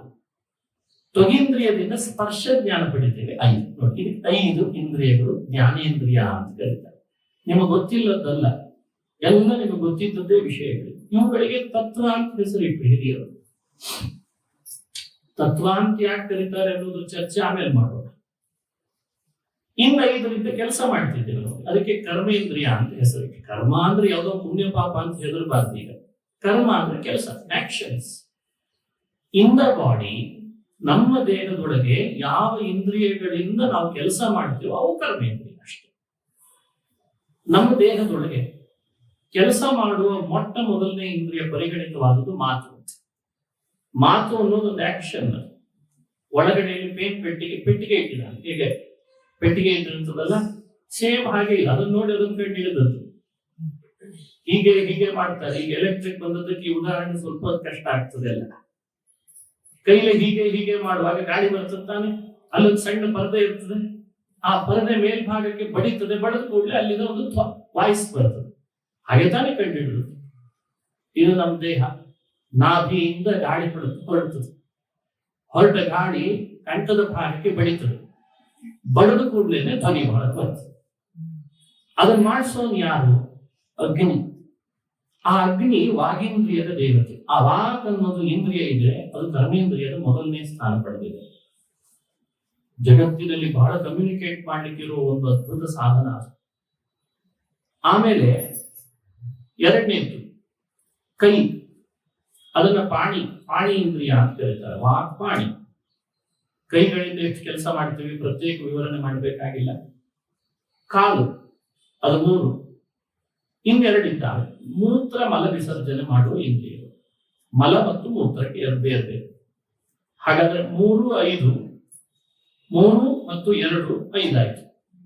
ಹೀಗೆ 5 ಕರ್ಮೇಂದ್ರಿಯ, 5 ಜ್ಞಾನೇಂದ್ರಿಯಗಳನ್ನು ಒಳಗೊಂಡು ನಮ್ಮ ದೇಹ ನಿರ್ಮಾಣ ಆಗಿದೆ. ಈ 5ಅನ್ನು ನಿಯಂತ್ರಿಸಲಿಕ್ಕೆ ಒಳಗೆ ಇನ್ನೊಂದಿದೆ, ಅದೇ ಮನಸ್ಸು ಅಂತ ಇಂದ್ರಿಯ. ಒಟ್ಟು 11 ಇಂದ್ರಿಯಗಳು ತತ್ವ ಅಂತ ಕರೀತಾರೆ. ನೋಡಿ, ಈ ಜ್ಞಾನೇಂದ್ರಿಯಗಳಿಗೆ ಅತ್ಯಂತ ಸ್ಪರ್ಶ ಸಂಪರ್ಕಕ್ಕೆ ಬಂದು ಜ್ಞಾನ ಮುಗಿಸಬೇಕಾದ 5 ವಿಷಯಗಳು ಬೇಕಲ್ವಾ? ಆ 5 ವಿಷಯಗಳು ನಿಮಗೆ ಆವಾಗಲೇ ಪರಿಚಯಿಸಿದೆ ನಾನು. ರೂಪ, ರಸ, ಗಂಧ, ಸ್ಪರ್ಶ, ಶಬ್ದ. ಇವು ತತ್ವ ಅಂತ ಕರ್ಸ್ಕೊಳ್ತಾರೆ. 11ಕ್ಕೆ 5 ಸೇರಿಸಿದ್ರೆ 16 ಆಯ್ತು. ಈ 16ರ ಜೊತೆಯಲ್ಲಿ ಇವುಗಳು ವಾಸ ಮಾಡ್ಲಿಕ್ಕೆ ಇದು ನಿರ್ಮಾಣ ಆದದ್ದು ಪಂಚಭೂತಗಳಿಂದ. ಈ ದೇಹ ಅವು 5 ತತ್ವಗಳೇ ಇರ್ತವೆ. ಆಕಾಶ, ವಾಯು, ಆ 5 ಏನಿದ್ದಾವೆ ಈ 16ರ ಜೊತೆಗೆ ಸೇರಿಸ್ಕೊಂಡ್ರೆ ಅವಾಗ 21 ಆಗ್ತದೆ. 16 ಮತ್ತು 5 21. ಈ 21 ನಮಗೆ ಬಂದದ್ದು ಹೇಗೆ? ಇವುಗಳನ್ನು ಹುಟ್ಟಿಸಿದ ಮೆಟೀರಿಯಲ್ಸ್ ಯಾವುದು? ಇವುಗಳ ಹಿನ್ನೆಲೆ ಹುಡುಕ್ಬೇಕಲ್ಲ. ಇವುಗಳನ್ನು ಹುಟ್ಟಿಸಿದ್ದು ಯಾವುದು? ಮೊನ್ನೆ ಸೃಷ್ಟಿ ಪ್ರಕ್ರಿಯೆ ಹೇಳುವಾಗ ತಿಳಿಸಿತ್ತು. ಅಹಂಕಾರ ತತ್ವ, ಅದು 22. ಅಹಂಕಾರ ಹುಟ್ಟಿದ್ದು ಯಾವುದರಿಂದ? ಮಹತ್ತತ್ವದಿಂದ, ಅದು 23. ಮಹತ್ತತ್ವ ಹುಟ್ಟಿದ್ದು ಯಾವುದರಿಂದ? ಅವ್ಯಕ್ತ ತತ್ವದಿಂದ, ಅದು 24. ಇವುಗಳನ್ನೆಲ್ಲ ನಿಯಂತ್ರಿಸೋನು ಹುಟ್ಟಿದ್ದಾನಲ್ಲ ಸ್ವತಂತ್ರ, ಅವನಿಗೆ 25 ಅಂತ ಅರ್ಥ. ಹೀಗೆ 25 ತತ್ವಗಳಿಂದ ನಮ್ಮ ದೇಹ ನಿರ್ಮಾಣ ಆಗಿದೆಯಪ್ಪ. ಇದನ್ನ ನೀನು ಪಂಚವಿಂಶತಿ ತತ್ವಾನಾಂ ಪುರುಷೋದ್ಭುತ ದರ್ಶನ ಪಂಚಾದ್ಭುತಂ ಗೃಹಂ. ಇಷ್ಟು ನೆನಪಿರ್ಬೇಕಂತೆ ನಮ್ಮ ದೇಹದ ಬಗ್ಗೆ ಯಾವಾಗಲೂ ಯೋಚನೆ ಮಾಡುವಾಗ. ಇದಾದ ಮೇಲೆ ಮತ್ತೊಂದು ಪ್ರಶ್ನೆ. ಕ್ವಚಿತ್ ಹಂಸಂ ಚಿತ್ರಕಥಂ. ಒಂದು ಹಂಸ ಪಕ್ಷಿ ಇದೆ, ಯಾವಾಗಲೂ ಚಿತ್ರ ವಿಚಿತ್ರವಾದ ಕಥೆಗಳನ್ನು ಹೇಳ್ತಾ ಇರ್ತದೆ. ಅದು ಯಾವುದು? ಬೇರೆ ಇನ್ಯಾವುದಲ್ಲ, ಪುರಾಣ. ವೇದವ್ಯಾಸ ಮಹರ್ಷಿಗಳೇ ರಾಷ್ಟ್ರಪಿತ. ಅವರು ನಮಗೋಸ್ಕರ, ಸಜ್ಜನರ ಅನುಗ್ರಹಕ್ಕೋಸ್ಕರ 18 ಚಾನೆಲ್ಗಳನ್ನು ಓಪನ್ ಮಾಡಿದ್ದಾರೆ. 18 ಚಾನೆಲ್. ಈ ಚಾನೆಲ್ಗಳೆಲ್ಲ ಯಾವಾಗಲೂ ಚಿತ್ರ ವಿಚಿತ್ರ ಕಥೆ. ಅಡ್ವರ್ಟೈಸ್ಮೆಂಟ್ ಇಲ್ಲ ಪುಣ್ಯಕ್ಕೆ, ಅದೇ ವಿಶೇಷ. ಮತ್ತೆ ಇಲ್ಲಿ ಹೇಳಿರುವ ಕಥೆಗಳೆಲ್ಲ ಆಕರ್ಷಣೆ ಕೂಡ ಪಡ್ತದೆ. ಎಲ್ಲ ಜನಮಾನಸವನ್ನ ಮುಗಿಸಿ ಅವರ ಹೃದಯದೊಳಗೆ ಒಂದು ಸಾತ್ವಿಕ ಭಾವವನ್ನು ಹುಟ್ಟಿಸ್ಲಿಕ್ಕೆ ಬೇಕಾದದ್ದನ್ನು ಹೇಳ್ತದೆ. ಅದಕ್ಕೆ ಚಿತ್ರ ವಿಚಿತ್ರ ಕಥೆಗಳನ್ನು ಹೇಳುವ ಹಂಸ ಪಕ್ಷಿ ಎಂದು ಪುರಾಣ ಅಂತ ಭಾವಿಸಬೇಕು. ಸದಾ ತಿರುಗುವ ಚಕ್ರ, ತೀಕ್ಷ್ಣ ಅಂಚಿನಿಂದ ಕೂಡಿದೆ. ಅದು ಯಾವುದು? ಕಾಲಚಕ್ರ. ಅದರ ತಿರುವು ಬಹಳ ವೇಗದಿಂದ ಕೂಡಿದೆ. ಅದು ನಮ್ಮ ಆಯುಷ್ಯವನ್ನು ಹರಣ ಮಾಡ್ತಾ ಇದೆ. ಕಾಲಚಕ್ರಂ ಭ್ರಮಿಸ್ತೀಕ್ಷಣಂ ಸರ್ವಂ ನಿಷ್ಕರ್ಷಯ ಜಗತ್ ಅಂತಾರೆ. ಹಾಗೆ ಕೊನೆ ಪ್ರಶ್ನೆ, ಅವರವರ ತಂದೆ ಅವರಿಗೆ ಮಾಡಿರುವ ಆದೇಶ ಏನು? ಇದೊಂದು ವಿಚಿತ್ರ ಪ್ರಶ್ನೆ. ನಮ್ಮ ತಂದೆ ಏನ್ ಮಾಡಿದಾರ ಆದೇಶ ಅಂತ ನಮ್ಗೆ ನೆನಪಿಟ್ಕೊಳ್ಳಿಕ್ಕೆ ಆಗ್ತಾ ಇಲ್ಲ. ನೋಡಿ, ನಮ್ಮ ತಂದೆಯ ಆದೇಶ ಅಂತ ಹಿರಿಯರು ಯಾವುದನ್ನು ಕರೆದ್ರು? ಶ್ರುತಿ ಸ್ಮೃತಿ ಹರೇರಾಜ್ಞೆ ಅಂತ. ವೇದ ಹಾಗೂ ವೇದವನ್ನು ಅನುಸರಿಸಿ ಬಂದ ಪೌರುಷೇಯ ವಾಣಿ, ಅದೇ ನಮ್ಮ ತಂದೆಯ ಆದೇಶಗಳು. ಹರೇರಾಜ್ಞೆ ಆದೇಶ ಅಂತ ಅರ್ಥ. ನಾವು ಅದನ್ನ ಪಾಲನೆ ಮಾಡಬೇಕಾದದ್ದೇ. ತಂದೆಯ ಆದೇಶ ಮಕ್ಕಳಲ್ಲಿ ಇನ್ಯಾರು ಪಾಲನೆ ಮಾಡ್ಬೇಕಪ್ಪ? ಈ ಎಲ್ಲ ಪ್ರಶ್ನೆಗಳಿಗೆ ಉತ್ತರ ಸಿಕ್ತು. ಅದನ್ನು ಕೊಟ್ಟ ಹರಿಯೇಶ್ವರಿಗೆ ನಾರದರಂತಾರೆ, ಎಂಥ ಬುದ್ಧಿವಂತರು ನೀವು, ಇನ್ನು ಬೇಕಾದ್ರೆ ಮುಂದೆ ಸೃಷ್ಟಿ ಮಾಡ್ರಿ ಅಂದ್ರೆ ಅವರಂದ್ರಂತೆ ಹರಿಯೇಶ್ವರು ಇನ್ನೇನು ಸೃಷ್ಟಿ ಮಾಡಲ್ಲ ಅಂದ್ರೆ. ಇಷ್ಟೆಲ್ಲ ತಿಳುವಳಿಕೆ ಬಂದ ಮೇಲೆ ಸೃಷ್ಟಿ ಮಾಡಿದ್ರೆ ಏನು ಅರ್ಥ ಇದೆ? ಹೀಗೆ ಶಬಲಾಸುರು ಉತ್ತರ ಕೊಟ್ಟರು. ಇಂಥ ಆಧ್ಯಾತ್ಮಿಕವಾದ ಪ್ರಶ್ನೋತ್ತರಗಳು ಭಾಗವತದ 6ನೇ ಸ್ಕಂದದಲ್ಲಿ ಬಂದದ್ದನ್ನು ನಾವು ಅನುಸಂಧಾನ ಮಾಡಬೇಕು. ಇದು ನಮ್ಮ ಬದುಕನ್ನು ಬದಲಾಯಿಸುವ ಪ್ರಶ್ನೋತ್ತರ. ಯಾಕಂದ್ರೆ ಈಗೆಲ್ಲ ಕರೋಡ್ಪತಿ ಪ್ರಶ್ನೆಗಳ ಕಾಲ. 10 ಕರೋಡ್ಪತಿಗೆ ಹೋಗ್ತಾ ಇದ್ದೇವೆ. ಇವೆಲ್ಲ ಅಮೂಲ್ಯವಾದ ಪ್ರಶ್ನೆ. ಇಂಥ ಪ್ರಶ್ನೆ ಅಲ್ಲಿ ಬರಲಾರದು ಅಂತ ಭಾವಿಸ್ತೇನೆ. ಇದು ಆತ್ಮನನ್ನು ಉದ್ಧರಿಸುವ ಪ್ರಶ್ನೆಗಳು. ಹೀಗೆ 6ನೇ ಸ್ಕಂದದಲ್ಲಿ ನಾರಾಯಣ ವರ್ಮದ ಮಹತ್ವವನ್ನು ಹೇಳ್ತಾರೆ. ವರ್ಮ ಅಂದ್ರೆ ಕವಚ. ಆತ್ಮನಿಗೆ ಸ್ಥೂಲ ಶರೀರ ಪಡ್ಕೊಂಡು ಬದುಕಿನಲ್ಲಿ ಬೇರೆ ಬೇರೆ ಘಟನೆಗಳಿಂದ ಏರಿಳಿತಗಳು ಉಂಟಾಗ್ತವೆ. ಬೇರೆ ಬೇರೆ ಬಾಧೆ, ಸೋಲು, ನಷ್ಟ, ಅಪಜಯ, ಅಪಕೀರ್ತಿ ಇವುಗಳೆಲ್ಲ ಉಂಟಾಗ್ತವೆ. ಅವುಗಳನ್ನೆಲ್ಲ ಮೆಟ್ಟಿ ಪುನಃ ತನ್ನ ಸಾಧನದ ದಾರಿಯಲ್ಲಿ ಹೋಗ್ಬೇಕಲ್ಲ. ಅದಕ್ಕೆ ಸಿದ್ಧ ಮಂತ್ರ ಅಂದ್ರೆ ಅದು ನಾರಾಯಣ ವರ್ಮ ಅಂತಾರೆ. ನಾರಾಯಣ ವರ್ಮ ದಿನ ಯಾರು ಹೇಳ್ತಾರೆ ಅವರಿಗೆ ಕಳೆದೋದ ಪದವಿ ಪುನಃ ಪ್ರಾಪ್ತಿ ಆಗ್ತದೆ. ಶತ್ರುಗಳ ಬಾಧೆ ದೂರ ಆಗ್ತದೆ. ಅವರಿಗೆ ಸಿಗಬೇಕಾದ ಸ್ಥಾನಮಾನಗಳು ಸಿಗ್ತಾವೆ. ಅಪಮೃತ್ಯು ಪರಿಹಾರ ಆಗ್ತದೆ. ಇಂಥ ಅಪೂರ್ವ ಫಲ ನಾರಾಯಣ ವರ್ಮಕ್ಕೆ. ಒಬ್ಬ ಕೌಶಿಕ ಗೋತ್ರದಲ್ಲಿ ಬಂದ ವಿಪ್ರ ತಪಸ್ಸು ಮಾಡ್ತಾ ಇದ್ದಾನೆ. ಅವನಿಗೆ ಬಂಧು ಬಳಗಗಳು ಯಾರೂ ಇರಲಿಲ್ಲ. ಮಾಡಿ ಮಾಡಿ ತಪಸ್ಸಿನ ಪ್ರಭಾವದಿಂದ ದೇಹ ಬಿಟ್ಟಿರುತ್ತೆ. ಯೋಗದಿಂದ ಅಸ್ಥಿಗಳ ಹಾಗೆ ಉಳ್ಕೊಂಡ್ಬಿಟ್ಟು ಆಕಾಶ ಮಾರ್ಗವಾಗಿ ಚಿತ್ರರಥ ಅಂತ ಒಬ್ಬ ಗಂಧರ್ವ ತಾನು ತನ್ನ ಹೆಂಗೆಳೆಯರನ್ನು ಕರ್ಕೊಂಡು ಪ್ರಯಾಣ ಮಾಡ್ತಾ ಇದ್ದ. ವಿಮಾನ ಸಮೇತವಾಗಿ ಕೆಳಗೆ ಬಿದ್ದ. ಯಾಕೆ ಬಿದ್ದೆ ಅಂತ ಆಶ್ಚರ್ಯ ಆಯ್ತು. ಅಲ್ಲೇ ಹತ್ತಿರದಲ್ಲಿ ವಾಲಕಿಲ್ಯ ಅಂತ ಋಷಿಗಳು ತಪಸ್ ಮಾಡ್ತಾ ಇದ್ರು. ಅವರನ್ನು ಹೋಗಿ ವಿಚಾರಿಸಿದ, ನಾನು ಯಾಕೆ ಬಿದ್ದೆ ಸ್ವಲ್ಪ ನೋಡಿ ಹೇಳ್ರಿ ಅಂತಂದ. ತಪಸ್ವಿಗಳಿಗೆ ಗೊತ್ತಾಗ್ತದೆ, ಜೀವನದಲ್ಲಿ ನಾವ್ ಯಾಕೆ ಬೀಳ್ತೀವಿ ಅಂತ ನಮಗ್ ಗೊತ್ತಾಗಲ್ಲ. ನಾವು ಬದುಕಿನಲ್ಲಿ ಬೀಳೋದಿಲ್ಲ, ಅದರ ಕಾರಣಗಳನ್ನು ತಪಸ್ವಿಗಳು ಕಂಡುಕೊಳ್ತಾರೆ. ಅವ್ರು ಹೇಳಿದ್ರು, ಚಿತ್ರರಥ, ನೀವು ಚಿತ್ರರಥ. ಅಲ್ಲಿ ಕೌಶಿಕ ಗೋತ್ರದ ವಿಪ್ರ ನಾರಾಯಣ ವರ್ಮ ತಪಸ್ಸು ಮಾಡ್ತಾ ಮಾಡ್ತಾ ದೇಹ ಬಿಟ್ಟಿದಾನಪ್ಪ. ನೀನ್ ಅವರ ಅಸ್ಥಿಗಳನ್ನು ಆಕಾಶ ಮಾರ್ಗದಲ್ಲಿ ಹೋಗುವಾಗ ದಾಟಿದಿ, ಅದಕ್ಕೆ ಬಿದ್ದಿ ಅಂತ ಅಂದ್ಬಿಟ್ರು. ಚಿತ್ರರಥ ಕೂಡಲೇ ಎದ್ದು ಬಂದು ಅಲ್ಲೇ ಬಿದ್ದ ಅಸ್ಥಿಗಳನ್ನ ಹುಡುಕಿ ತೆಗೆದು ಸ್ವಚ್ಛ ಮಾಡಿ ಗಂಗೆಯಲ್ಲಿ ತಾನೇ ವಿಸರ್ಜನೆ ಮಾಡಿದ. ಅಸ್ಥಿಗಳ ವಿಸರ್ಜನೆ ಆದ ಕೂಡಲೇ ಕೌಶಿಕ ವಿಪ್ರನಿಗೆ ಸದ್ಗತಿ ಸಿಕ್ತಂತೆ. ಹೀಗೊಂದು ಕಥೆ ಭಾಗವತದ 6ನೇ ಸ್ಕಂದದಲ್ಲಿ ಬರ್ತಿದೆ. ಏನಿದ್ರ ಸಂದೇಶ ಅಂದ್ರೆ, ಚಿತ್ರರಥ ಅಂದ್ರೆ ಬರೀ ಗಂಧರ್ವ ಅಲ್ಲ. ಗಂಧರ್ವನಲ್ಲಿ ಭಗವಂತನ ವಿಭೂತಿಯ ಸನ್ನಿಧಾನ ಇದೆ. ಭಗವದ್ಗೀತೆಯಲ್ಲಿ ಹೇಳಿದ್ದಾನೆ ಕೃಷ್ಣ, ಗಂಧರ್ವಾಣ ಚಿತ್ರರಥ ಅಂತ. ನಾನು ಗಂಧರ್ವರ ಗುಂಪಿನಲ್ಲಿ ಚಿತ್ರರಥನೊಳಗೆ ನನ್ನ ವಿಭೂತಿ ರೂಪ ಇಟ್ಟಿದ್ದೇನೆ. ಹಾಗಾಗಿ ಅಲ್ಲಿ ಬಂದದ್ದು ಚಿತ್ರರಥನ ರೂಪದಲ್ಲಿ ದೇವರೇ. ನಾರಾಯಣ ವರ್ಮ ಪಾರಾಯಣ ಮಾಡುವವರಿಗೆ ನಾನೇ ಒಂದು ರೀತಿಯಿಂದ ಬೇರೆ ರೂಪದಲ್ಲಿ ಆದರೂ ಬಂದು ಅವರಿಗೆ ಸದ್ಗತಿ ಕೊಡ್ತೇನೆ ಅಂತ ತೋರಿಸ್ಲಿಕ್ಕೆ ಈ ಕಥೆಯನ್ನು ಮಾಡಿಬಿಟ್ಟಂತೆ. ಹಾಗಾಗಿ ನಾರಾಯಣ ವರ್ಮ ಗುರುಗಳ ಉಪದೇಶದಿಂದ ಸಕಾಲದಲ್ಲಿ ದಿನಾ ಪಠನೆ ಮಾಡ್ತಾ ಇದ್ರೆ ಒಂದಲ್ಲ ಒಂದು ರೀತಿಯಿಂದ ಸಿದ್ಧಿ, ಒಂದಲ್ಲ ಒಂದು ರೀತಿಯಿಂದ ಅವನಿಗೆ ಶತ್ರುಗಳ ಬಾಧೆಯ ಪರಿಹಾರ, ವೃದ್ಧಿ ಎಲ್ಲವೂ ದೊರೆಯುತ್ತದೆ ಅಂತ. ನಾರಾಯಣವರ್ಮ ಸಿದ್ಧಿ ಇದ್ದವನ ಕಣ್ಣಿನಿಂದ ಜ್ವರ ಬಂದ ರೋಗಿಯನ್ನು ಏನಾದರೂ ನೋಡಿಬಿಟ್ಟ ಅಂದ್ರೆ ಜ್ವರ ಓಡಿ ಹೋಗ್ತದೆ. ಅವನು ಯಾರನ್ನು ಸ್ಪರ್ಶ ಮಾಡ್ತಾನೆ ಅವರ ರೋಗ ಪರಿಹಾರ ಆಗ್ತದೆ. ನಾರಾಯಣವರ್ಮ ಸಿದ್ಧಿ ಮಾಡಿಕೊಂಡವನಿಗೆ ಅಷ್ಟು ಶಕ್ತಿ. ಹರಿರ್ವಿದಧ್ಯಾನ್ ಮಮ ಸರ್ವರಕ್ಷಾಂ ನ್ಯಸ್ತಾಂಘ್ರಿ ಪದ್ಮ ಪತಗೇಂದ್ರ ಪೃಷ್ಠೇ ದರಾರಿ ಚರ್ಮಾಸಿ ಗದೇಶು ಚಾಪ ಪಾಷಾಂದಧಾನೋಷ್ಟ ಗುಣೋಷ್ಟ ಬಾಹು ಜನೇಶು ಮಾಂ ರಕ್ಷತು ಮತ್ಸ್ಯ ಮೂರ್ತಿ ಯಾದೋ ಗಣೇಭ್ಯೋ ವರುಣಸ್ಯ ಪಾಶಾತ್ ಸ್ಥಳೇಶು ಮಾಯಾವಟು ವಾಮನೋವ್ಯಾತ್ ತ್ರಿವಿಕ್ರಮಃ ಸೇವತು ವಿಶ್ವರೂಪಃ ದುರ್ಗೇಶ್ವಟವ್ಯಾಜಿ ಮುಖಾದಿಷು ಪ್ರಭುಃ ಪಾಯಾಂಧ್ರಸಿಂಹೋ ಸುರಯೂಥಪಾರಿಃ ವಿಮುಚ್ಯತೋ ಯಸ್ಯ ಮಹಾಟ್ಟಹಾಸಂ ದಿಶೋ ವಿನೇದುರ್ನ್ಯಪತಶ್ಚ ಗರ್ಭಾಃ ರಕ್ಷತ್ವ ಸೋಮಾಧ್ವನಿಯಜ್ಞಕಲ್ಪಃ ಸ್ವದಂಶ್ರಯೋ ನೀತಧರೋ ಧರೋವರಾಹಃ ರಾಮೋದ್ರಿಕೂಟೇಶ್ವಥ ವಿಪ್ರವಾಸೇ ಸ ಲಕ್ಷ್ಮಣೋ ವ್ಯಾಸ್ ಭರತಾಗ್ರಜೋ ಮಾಂ. ಹೀಗೆ ಇದು ಪ್ರಾರಂಭ ಆಗ್ತದೆ. 24 ಶ್ಲೋಕಗಳಿದ್ದಾವೆ. ಗಾಯತ್ರಿ ಮಂತ್ರ 24 ಅಕ್ಷರದ್ದು. ನಾರಾಯಣ ವರ್ಮ 24 ಅಕ್ಷರದ ಗಾಯತ್ರಿಯ ವ್ಯಾಖ್ಯಾನ ರೂಪ ಅಂತಾರೆ.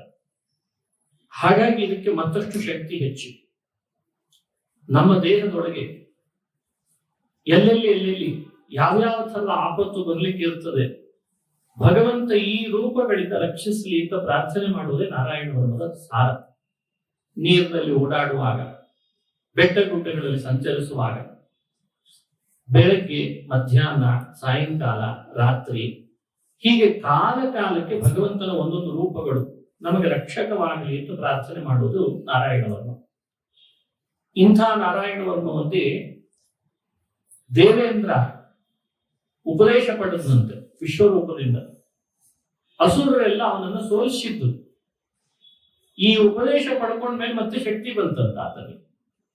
ಹಾಗಾಗಿ ಇಂದ್ರರ ದೈತ್ಯರ ವಿರುದ್ಧ ಹೋರಾಟ ಮಾಡಿದ.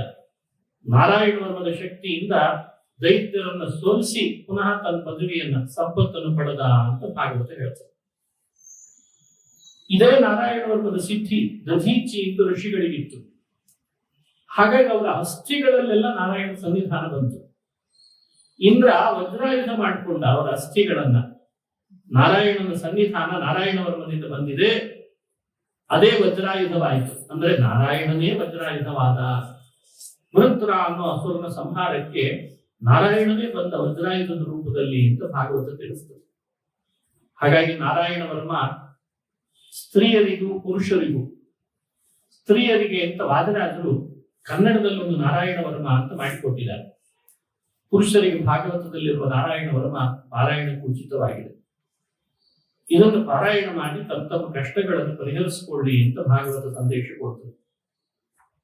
7ನೇ ಸ್ಕಂಧ ಶ್ರೀಮದ್ ಭಾಗವತದಲ್ಲಿ ಭಗವಂತ ಪ್ರಹ್ಲಾದನನ್ನು ಅನುಗ್ರಹಿಸಿದ ಕಥೆ.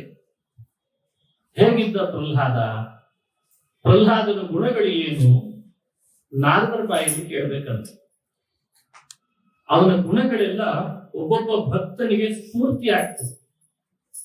ಹಾಗಾಗಿ ಅವನ ಗುಣಗಳ ಮಹಿಮೆಯನ್ನು ವರ್ಣನೆ ಮಾಡ್ತಾರೆ. ಪ್ರಹ್ಲಾದನ ಗುಣಗಳ ವರ್ಣನೆ ಮಾಡಬೇಕು. ಒಂದು ದಿವಸವೂ ಕೂಡ ಅವನು ವ್ಯಸನಗಳಿಗೆ ಒಳಗಾದವನಲ್ಲ ಅಂತಾರೆ. ನೋದ್ವಿಗ್ನ ಚಿತ್ತೋ ವ್ಯಸನೇಶು ನಿಸ್ಪೃಹ ಶ್ರುತೇಷು ದೃಷ್ಟೇಷು ಗುಣೇಶ್ವ ವಸ್ತು ದೃಕ್ ದಾಂತೇಂದ್ರಿಯ ಪ್ರಾಣ ಶರೀರಧಿ ಸದಾ ಪ್ರಶಾಂತ ಕಾಮೋರಹಿತಾಸುರೋಸುರ. ಅವನು ಹುಟ್ಟಿದ್ದು ಅಸುರನ ಮನೆಯಲ್ಲಿ ಆದರೂ ಇವನಿಗೆ ಮಾತ್ರ ಸ್ವಲ್ಪವೂ ಅಸುರನ ಆವೇಶ ಬರಲೇ ಇಲ್ಲ. ತಂದೆಯಂತೆ ಮಕ್ಕಳು ಅಂತ ಬಹಳ ಕಡೆ ಕೇಳಿರ್ತೇವಲ್ಲ, ಪ್ರಹ್ಲಾದ ಮಾತ್ರ ತಂದೆಯಂತೆ ಆಗಲೇ ಇಲ್ಲ. ತಂದೆ ಅಷ್ಟು ದೌಷ್ಟ್ಯ ಮೆರೆದ ಅಸುರ, ಆದ್ರೆ ಇವನಿಗೆ ಮಾತ್ರ ಮನಸ್ಸು ಶಾಂತವಾಗಿರ್ತಿತ್ತು. ನೋದ್ವಿಗ್ನ ಚಿತ್ತ, ಉದ್ವೇಗ ಇಲ್ಲ ಮನಸ್ಸಿನಲ್ಲಿ ಯಾವತ್ತು. ವ್ಯಸನೇಶು ನಿಸ್ಪೃಹ, ಯಾವುದೇ ತರದ ವ್ಯಸನಗಳಿಗೆ ಒಳಗಾಗಲಿಲ್ಲ. ಸದಾ ಭಗವಂತನ ಮಹಿಮೆಗಳ ಅನುಸಂಧಾನ, ಇಂದ್ರಿಯಗಳನ್ನು ಹರಿಬಿಡ್ಲಿಲ್ಲ. ದಾಂತೇಂದ್ರಿಯ ಪ್ರಾಣ ಶರೀರಧಿ ಸದಾ. ದಾಂತ ಅಂದ್ರೆ ನಿಗ್ರಹಿತನಾಗಿದ್ದ ಅಂತ ಅರ್ಥ, ನಿಗ್ರಹಿಸಿಕೊಂಡಿದ್ದ. ವಯಸ್ಸು ಸಣ್ಣದಿದ್ದಾಗಲೇ ಹೆಚ್ಚು ಆಟಗಳಿಗೆ ರತನಾಗಲೇ ಇಲ್ಲ. ಆ ರೀತಿ ಭಗವಂತನ ಸ್ಮರಣೆಯಲ್ಲಿದ್ದವನು. ಇವನೊಬ್ಬನು ಇರ್ಲಿ, ಇವನೊಬ್ಬ ಬರ್ಲಿ, ಇವನ ಭಕ್ತಿ ನೋಡ್ಲಿ, ಆಮೇಲೆ ಹಿರಣ್ಯಕಶಿಪುನ ಸಂಹಾರ ಮಾಡ್ತೀನಿ ಅಂತ ಹೇಳಿದ್ದಂತೆ ಭಗವಂತ ದೇವತೆಗಳಿಗೆ. ಹಿರಣ್ಯಕಶಿಪುವಿನ ದೌಷ್ಟ್ಯ ಅಷ್ಟಿಷ್ಟಲ್ಲ, ಎಲ್ಲ ಕಡೆಯಲ್ಲೂ ಹಿರಣ್ಯಕಶಿಪ ಹಸ್ತಕ್ಷೇಪ ಮಾಡಿದ್ದಂತೆ. ಆಡಳಿತದ ಪ್ರತಿ ವ್ಯವಸ್ಥೆಯಲ್ಲಿ ಧರ್ಮ, ಗೋ ಸಂಪತ್ತು, ವೇದ, ಗುರುಕುಲಗಳು, ದೇಶದಲ್ಲಿ ನಡೀತಾ ಇದ್ದ ದಾನ, ಎಲ್ಲಾ ಕಡೆಯಲ್ಲಿ ಹಿರಣ್ಯಕಶಿಪ ಹಸ್ತಕ್ಷೇಪ ಮಾಡಿದ. ದೇವರು, ದೇವತೆಗಳು, ದೇವರು, ಈಗೆಲ್ಲ ಅದು ನಡೆದಿದೆ ಅಂತ ವಿವರಣೆ ಕೊಟ್ಟೆ ಅಷ್ಟೇ. ಎಲ್ಲಾ ಕಡೆ ಕೈ ಹಾಕ್ತಾನೆ. ಈಗ ದೇವತೆಗಳನ್ನ ತನ್ನ ತೆಕ್ಕೆಗೆ ಹಾಕೊಂಡ, ಬೇರೆ ಬೇರೆ ಲೋಕಗಳಿಗೆ ದಿಗ್ವಿಜಯ ಮಾಡಿ ನನ್ನ ವಶರಾಗಿ ನನಗೆ ಕಪ್ಪ ಒಪ್ಪಿಸ್ರಿ ಅಂತ ತಾನೇ ಕಪ್ಪ ಇಸ್ಕೊಳ್ತಾ ಇದ್ದ. ಕರ ತನಗೆ ಕೊಡ್ಬೇಕಂತೆಲ್ಲ, ತನಗೆ ಪೂಜೆ ಆಗ್ಬೇಕು. ಎಲ್ಲೇ ತೀರ್ಥ ಕ್ಷೇತ್ರಗಳಲ್ಲಿ ಯಾರಾದ್ರೂ ತೀರ್ಥಯಾತ್ರೆ, ಕ್ಷೇತ್ರ ಯಾತ್ರೆ ಮಾಡಿ ಅವರವರ ತಂದೆಗೆ ತರ್ಪಣ ಕೊಟ್ಟು ಶ್ರಾದ್ದ ಮಾಡ್ತಿದ್ರು, ಅದನ್ನು ನನಗೆ ಮಾಡ್ರಿ ಅಂತಿದ್ರು. ಬದುಕಿದಾಗಲಿ ಶ್ರಾದ್ದನೂ ಮಾಡಿಸ್ಕೊಂಡ್ಬಿಟ್ಟಿದ್ದ ವಿವೇಕ. ಹಿರಣ್ಯಕಶಿಪುವಿಗೆ ನಮುಚಿ, ಇಲ್ವಲ, ಹಯಗ್ರೀವ ಅಂತೆಲ್ಲ ಅವನ ವೃತ್ಯರುಗಳಿದ್ರು. ಬಹಳ ಆಟೋಪಟೋಪಗಳನ್ನು ತೋರಿಸ್ತಾ ಇದ್ದ. ಒಂದೇ ಅವನ ಉದ್ದೇಶ, ಇಡೀ ಜಗತ್ತು ಯಾರ ಕೈಯಲ್ಲಿದೆ ಅವ ನಾನಾಗ್ಬೇಕು ಅಂತಿತ್ತು. ಇದೆ ಸಾರ್ವಭೌಮತೆಯನ್ನು ಬಯಸಿದ್ದ. ಈಗಾಗಲೇ ಒಬ್ಬನಿದ್ದಾನಲ್ಲ, ಅವನ್ ಇಲ್ಲ ಅನಿಸಿದ್ರೆ ನಾನೇ ಅನ್ಕೊಳ್ಬಹುದಲ್ಲ ಅಂತ. ಕಾಲ ಕಾಲಕ್ಕೆ ಇಂಥವ್ರು ಹುಟ್ಟುಕೊತಿರ್ತಾರೆ ಭೂಮಿಯಲ್ಲೂ. ಸಾರ್ವಭೌಮತೆ ಬೇಕು. ಈಗೆಲ್ಲ ದೊಡ್ಡಣ್ಣ ಅಂತ ಹೆಸರು ಇಟ್ಕೊಂಡಿದ್ದಾರೆ ನೋಡಿ, ಎಲ್ಲಾ ಕಡೆಯಲ್ಲಿ ದೊಡ್ಡಣ್ಣ ಅಂತ. ಎಲ್ಲ ಜಗತ್ತಿನ ಆಡಳಿತದಲ್ಲಿ ಎಲ್ಲೆಲ್ಲಿ ಮಿಲಿಯನ್ ಬಿಲಿಯನ್ ವ್ಯವಸ್ಥೆಗಳಿದೆ, ಅದೆಲ್ಲ ನಂದಾಗಬೇಕು ಅಷ್ಟೇ. ಆಡಳಿತ ನಾನು ಹೇಳಿದ್ರೆ ಯುದ್ಧ, ನಾನು ಬೇಡ ಅಂದ್ರೆ ಬಿಟ್ಬಿಡ್ಬೇಕು. ಊಟ ನಾನು ಹೇಳಿದಾಗ ಮಾಡ್ಬೇಕು, ನೀವೆಲ್ಲ ರಾತ್ರಿ ದುಡಿಬೇಕು, ನಾನ್ ಮಾತ್ರ ಮಲಗಿರ್ಬೇಕು. ಇದೆಲ್ಲ ಸಾರ್ವಭೌಮತೆ ವ್ಯವಸ್ಥೆ. ಅವತ್ತು ಹಾಗೆ ಬಂದ, ನಾನೇ ಜಗತ್ತನ್ನ ನೋಡುವವನು. ನನ್ನ ಸಹೋದರ ಹಿರಣ್ಯಾಕ್ಷರನ ಕೊಂದವನನ್ನ ಇಲ್ಲ ಅಂತ ಅನಿಸ್ತೇನೆ, ನನಗೆ ಸಾವು ಬಂದ್ರೆ ಏನ್ ಮಾಡ್ಬೇಕು? ಅದಕ್ಕೆ ಆತ ತಪಸ್ಸು ಮಾಡಿದ. 10,000 ವರ್ಷ ತಪಸ್ಸು ಮಾಡಿ ಒಂಟಿ ಕಾಲಲ್ಲಿ ನಿಂತು ತಪಸ್ಸು ಮಾಡಿದ ಮೇಲೆ ಮೈಯೆಲ್ಲ ಹುತ್ತ ಬೆಳೆದು ಬಿಟ್ಟಿತ್ತಂತೆ. ಅಷ್ಟು ತಪಸ್ಸು ಮಾಡಿದ, ಗೆದ್ಲು ತಿಂದು ಹೋಗಿದೆ ಮಾಂಸ ರಕ್ತಗಳನ್ನೆಲ್ಲ. ಅಂಥ ತಪಸ್ಸು. ಅದಕ್ಕೆ ಭಾಗವತದಲ್ಲಿ ವಿವರಣೆ ಮಾಡ್ತಾರೆ ಭಗವತ್ಪಾದರು, ಇದಕ್ಕೆ ವ್ಯಾಖ್ಯಾನಿಸ್ತಾರೆ. ತಪಸ್ಸು ಅಂದ್ಮೇಲೆ ಎಲ್ಲ ಒಳ್ಳೆಯದು ಅಂತ ಭ್ರಮಿಸಬೇಡ್ರಿ ಅಂತ ಹೇಳ್ತಾರೆ. ಇತ್ತೀಚೆಗೆ ತಪಸ್ಸುಗಳು ಬಹಳ ಆಗಿದ್ದಾರೆ. ತಪಸ್ಸು ಎಲ್ಲ ಅಯ್ಯೋ ಏನೋ ಭಾರಿ ದೊಡ್ಡ ವ್ಯಕ್ತಿಯಪ್ಪ ಅನ್ಕೊಳ್ಬಾರ್ದು. ಅದರಲ್ಲಿ 3 ಪ್ರಭೇದ ಇದೆ. ರಾಜಸ ತಪಸ್ಸು, ತಾಮಸ ತಪಸ್ಸು, ಸಾತ್ವಿಕ ತಪಸ್ಸು ಅಂತ 3 ಪ್ರಭೇದ ಇದೆ. ಅದನ್ನು ಕೃಷ್ಣ ಗೀತೆಯಲ್ಲಿ ಹೇಳ್ತಾನೆ, ಭಗವದ್ಗೀತೆಯಲ್ಲಿ. ಈ ತಾಮಸ ತಪಸ್ಸು ಅಂದ್ರೆ ಏನು? ಸಕಾಮಂತು ತಪಃ ಪೂರ್ಣಂ.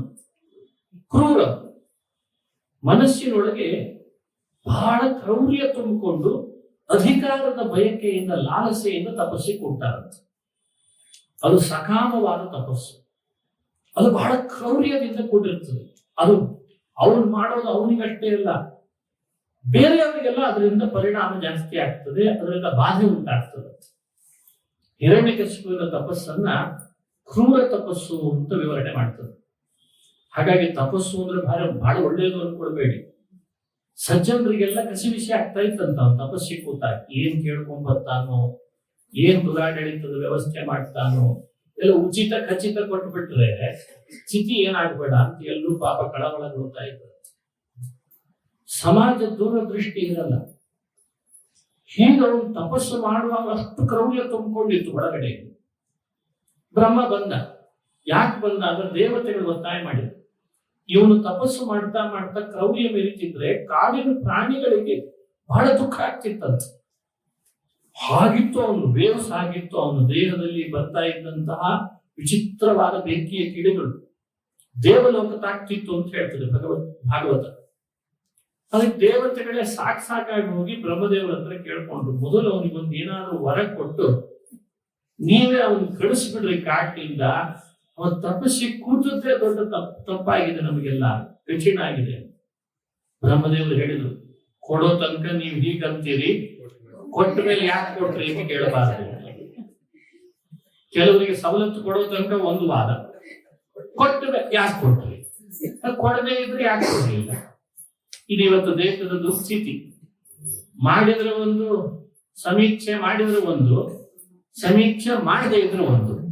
ಇದನ್ನೇ ಕಂಟ್ರೋಲ್ ಮಾಡ್ಲಿಕ್ಕೆ ಆಗ್ತೀನಿ. ದೇಶ ಏನ್ ಆಡ್ತೀರ ನಿಮ್ಮ ಹಣೆ ಬಾರಕ್ಕೆ, ಇದು ಸ್ಥಿತಿ. ಹಾಗೆ ಈಗ ವರ ಕೊಡುವಂತ ಒತ್ತಾಯ, ಕೊಟ್ಟ ಮೇಲೆ ಯಾಕೆ ಕೊಟ್ಟೆ ಅಂತ ಕೇಳ್ತೀರಿ ಮತ್ತೆ. ಇಲ್ಲ ಮೊದಲು ವರ ಕೊಡ್ರಿ. ಬ್ರಹ್ಮ ಪ್ರಕಟನಾದ, ಏನು ಬೇಕಪ್ಪ. ಅವನು ತಪಸ್ಸು ಮಾಡ್ತಾ ಇದ್ದವನು ಹಿರಣ್ಯಕಶಿಪು ಬ್ರಹ್ಮ ಬಂದಲ್ಲ ಅಂತ ನಮಸ್ಕಾರ ಮಾಡಿ ಸ್ತೋತ್ರ ಮಾಡಿ ಬ್ರಹ್ಮದೇವರಿಗೆ ವರ ಕೇಳು ಅಂತಿದ್ದಾರೆ. ಸಾಮಾನ್ಯ ವರ ಕೇಳಲಿಲ್ಲ ಆತ, ಕೇಳೇ ಬಿಟ್ಟ. ನಾನು ಹಗಲು ಸಾಯಬಾರದು, ರಾತ್ರಿ ಸಾಯಬಾರದು, ಮಧ್ಯಾಹ್ನ ಸಾಯಬಾರದು, ಭೂತಗಳಿಂದ ಸಾಯಬಾರದು, ಮೃಗಗಳಿಂದ ಸಾಯಬಾರದು, ಹಾವಿನಿಂದ ಸಾಯಬಾರದು, ಚೇಳಿನಿಂದ ಸಾಯಬಾರದು, ಆಯುಧದಿಂದ ಸಾಯಬಾರದು. ಏನ್ ಪಟ್ಟಿ ಇಟ್ಕೊಂಡಿದ್ದ ಅವನು, ಎಲ್ಲ ಮೊಬೈಲ್ ನಲ್ಲಿ ಟೈಪ್ ಮಾಡ್ಕೊಂಡು ಹೋಗಿದ್ದೆ, ಟೆಕ್ಸ್ಟ್ ಮಾಡ್ಕೊಂಡು ಬಡ ಬಡ ಬಡ ಬಡ ಓದ್ತಾನೆ. ನಾನ್ ತರ್ಬಹಿ ದಿವಾನಕ್ತಂ, ಇದೆಲ್ಲ ಭಾಗವತದ ಶ್ಲೋಕ. ಮನೆ ಒಳಗೆ ಸಾಯಬಾರದು, ಮನೆ ಹೊರಗೆ ಸಾಯಬಾರದು. ನಾ ಅಂತಹ ನ ಬಹಿಹಿ, ಕೊನೆಗಂದ ಭೂತೇಭ್ಯ ತ್ವದ್ವಿಸೃಷ್ಟೇಭ್ಯ, ನೀವು ಸೃಷ್ಟಿ ಮಾಡಿದ ಯಾರಿಂದಲೂ ಸಾವು ನನಗೆ ಬರಬಾರದು. ಮುಗಿತೇನಪ್ಪ ಅಂದ್ರು ಬ್ರಹ್ಮದೇವರು. ಮುಗಿತೇನಪ್ಪ, ಆಯ್ತು ಮುಗೀತು ಅಂದ. ಇಷ್ಟೇ ನನ್ನ ವರದ ಪಟ್ಟಿ. ಅಲ್ಲೋ, ಇಂಥ ವರ ಯಾರಿಗೆ ಕೊಡ್ಲಿಕ್ಕೆ ಆಗ್ತದೋ, ಹುಟ್ಟಿದ ಮೇಲೆ ಸಾವು ಬರ್ತದಪ್ಪ. ಆದ್ರೂ ಇಷ್ಟು ದೊಡ್ಡ ಪಟ್ಟಿ ಇಟ್ಕೊಂಡು ಬಂದು ಸಾಯಬಾರದು ಅಂತ ಕೇಳ್ತಿದ್ದೀಯಲ್ಲ. ಅಹೋ ಕಶ್ಯಪದಾಯಾದ, ಕಶ್ಯಪರ ಮಗನಂತಿ ಇಷ್ಟು ದೊಡ್ಡ ತಪಸ್ಸು ಮಾಡಿ ಈ ವರ ಬೇಕು ಅಂತ ಕೇಳ್ತಾ ಇದ್ದಿ ಹಠಕ್ಕೆ. ತಥಾಪಿ ವಿತರಾಮ್ಯಂಗ, ಆದ್ರೂ ನಿನಗೆ ವರ ಕೊಟ್ಟು ಹೋಗ್ತೇನೆ ಅಂತ ವರ ಕೊಟ್ಟು ಅಲ್ಲಿಂದ ಹೆಸರಾಗತ್ತೆ ಬ್ರಹ್ಮದೇವ. ಬಹಳ ಹೊತ್ತು ಮಾತಾಡಲ್ಲ ಇಂಥವ್ರ ಜೊತೆಗೆ, ಫೋನ್ ಕಟ್ ಮಾಡಿ ಬಿಡ್ತಾರೆ ಅಂತಾರಲ್ಲ, ಹಂಗೆ ಅವ್ನು ಬೇಡವೇ ಬೇಡ ಅಂತ ವರ ಕೊಟ್ಟು ಕಟ್ ಮಾಡಿ ಹೋದ್ರು. ವರ ಕೊಟ್ಬಿಟ್ಟು, ವರ ಕೊಟ್ಟ ಮೇಲೆ ಇವನ ಉಪಟಳ ಶುರು ಆಯ್ತು.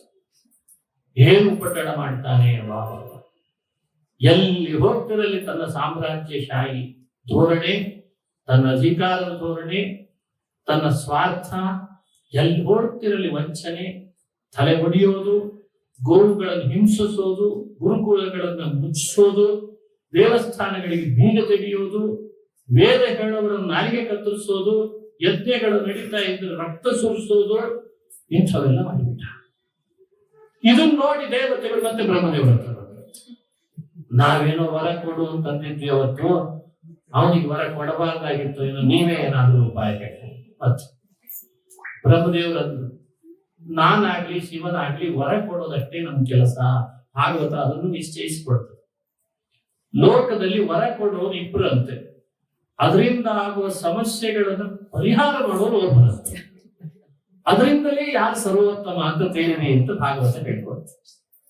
ವರ ಕೊಡ್ಲಿಕ್ಕೆ ಅಷ್ಟೇ ಅಂತೆ, ಅದನ್ನ ಅವ್ರು ಮತ್ತೇನು ಮಾಡೋ ಹಾಗಿಲ್ಲ. ಹಾಗಾಗಿ ವರಪ್ರದ ದೇವತೆಗಳು ಇಬ್ಬರು, ಕೊಟ್ಟ ವರದಿಂದ ಆಗುವ ಜಗತ್ತಿಗೆ ಏನಾದರೂ ಹೆಚ್ಚು ಕಡಿಮೆ ಪರಿಣಾಮ ಆದ್ರೆ ಅದನ್ನು ಪರಿಹರಿಸೋನು ಒಪ್ಪನು ಅಂತ ತಿಳಿಸಿ ನಾರಾಯಣನ ಪಾರಮ್ಯವನ್ನು ಸಮರ್ಥನೆ ಮಾಡ್ತಾರೆ.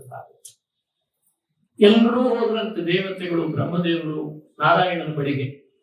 ಭಗವಂತ ಹೇಳ್ತಾನೆ, ನಾನು ತಿಳಿದಿದ್ದೇನೆ ಅವನು ಏನು ಸರ್ವಜ್ಞ, ಅವನು ದೇವರಿಗೇನು ಹೇಳಬೇಕೆ, ವೇದ ನನಗೆ ಗೊತ್ತು, ನಾನು ತಿಳಿದಿದ್ದೇನೆ. ಜಾನಾಮಿ ಅಸ್ಯ ದೌರಾತ್ಮ್ಯಂ, ನಾನು ತಿಳಿದಿದ್ದೇನೆ ಅವನ ದೌಷ್ಟ್ಯ ಎಷ್ಟು ಅಂತ. ಆದ್ರೆ ಕಾಲ ಪ್ರತೀಕ್ಷೆ ಮಾಡ್ಬೇಕು ನೀವು ಅಂತ.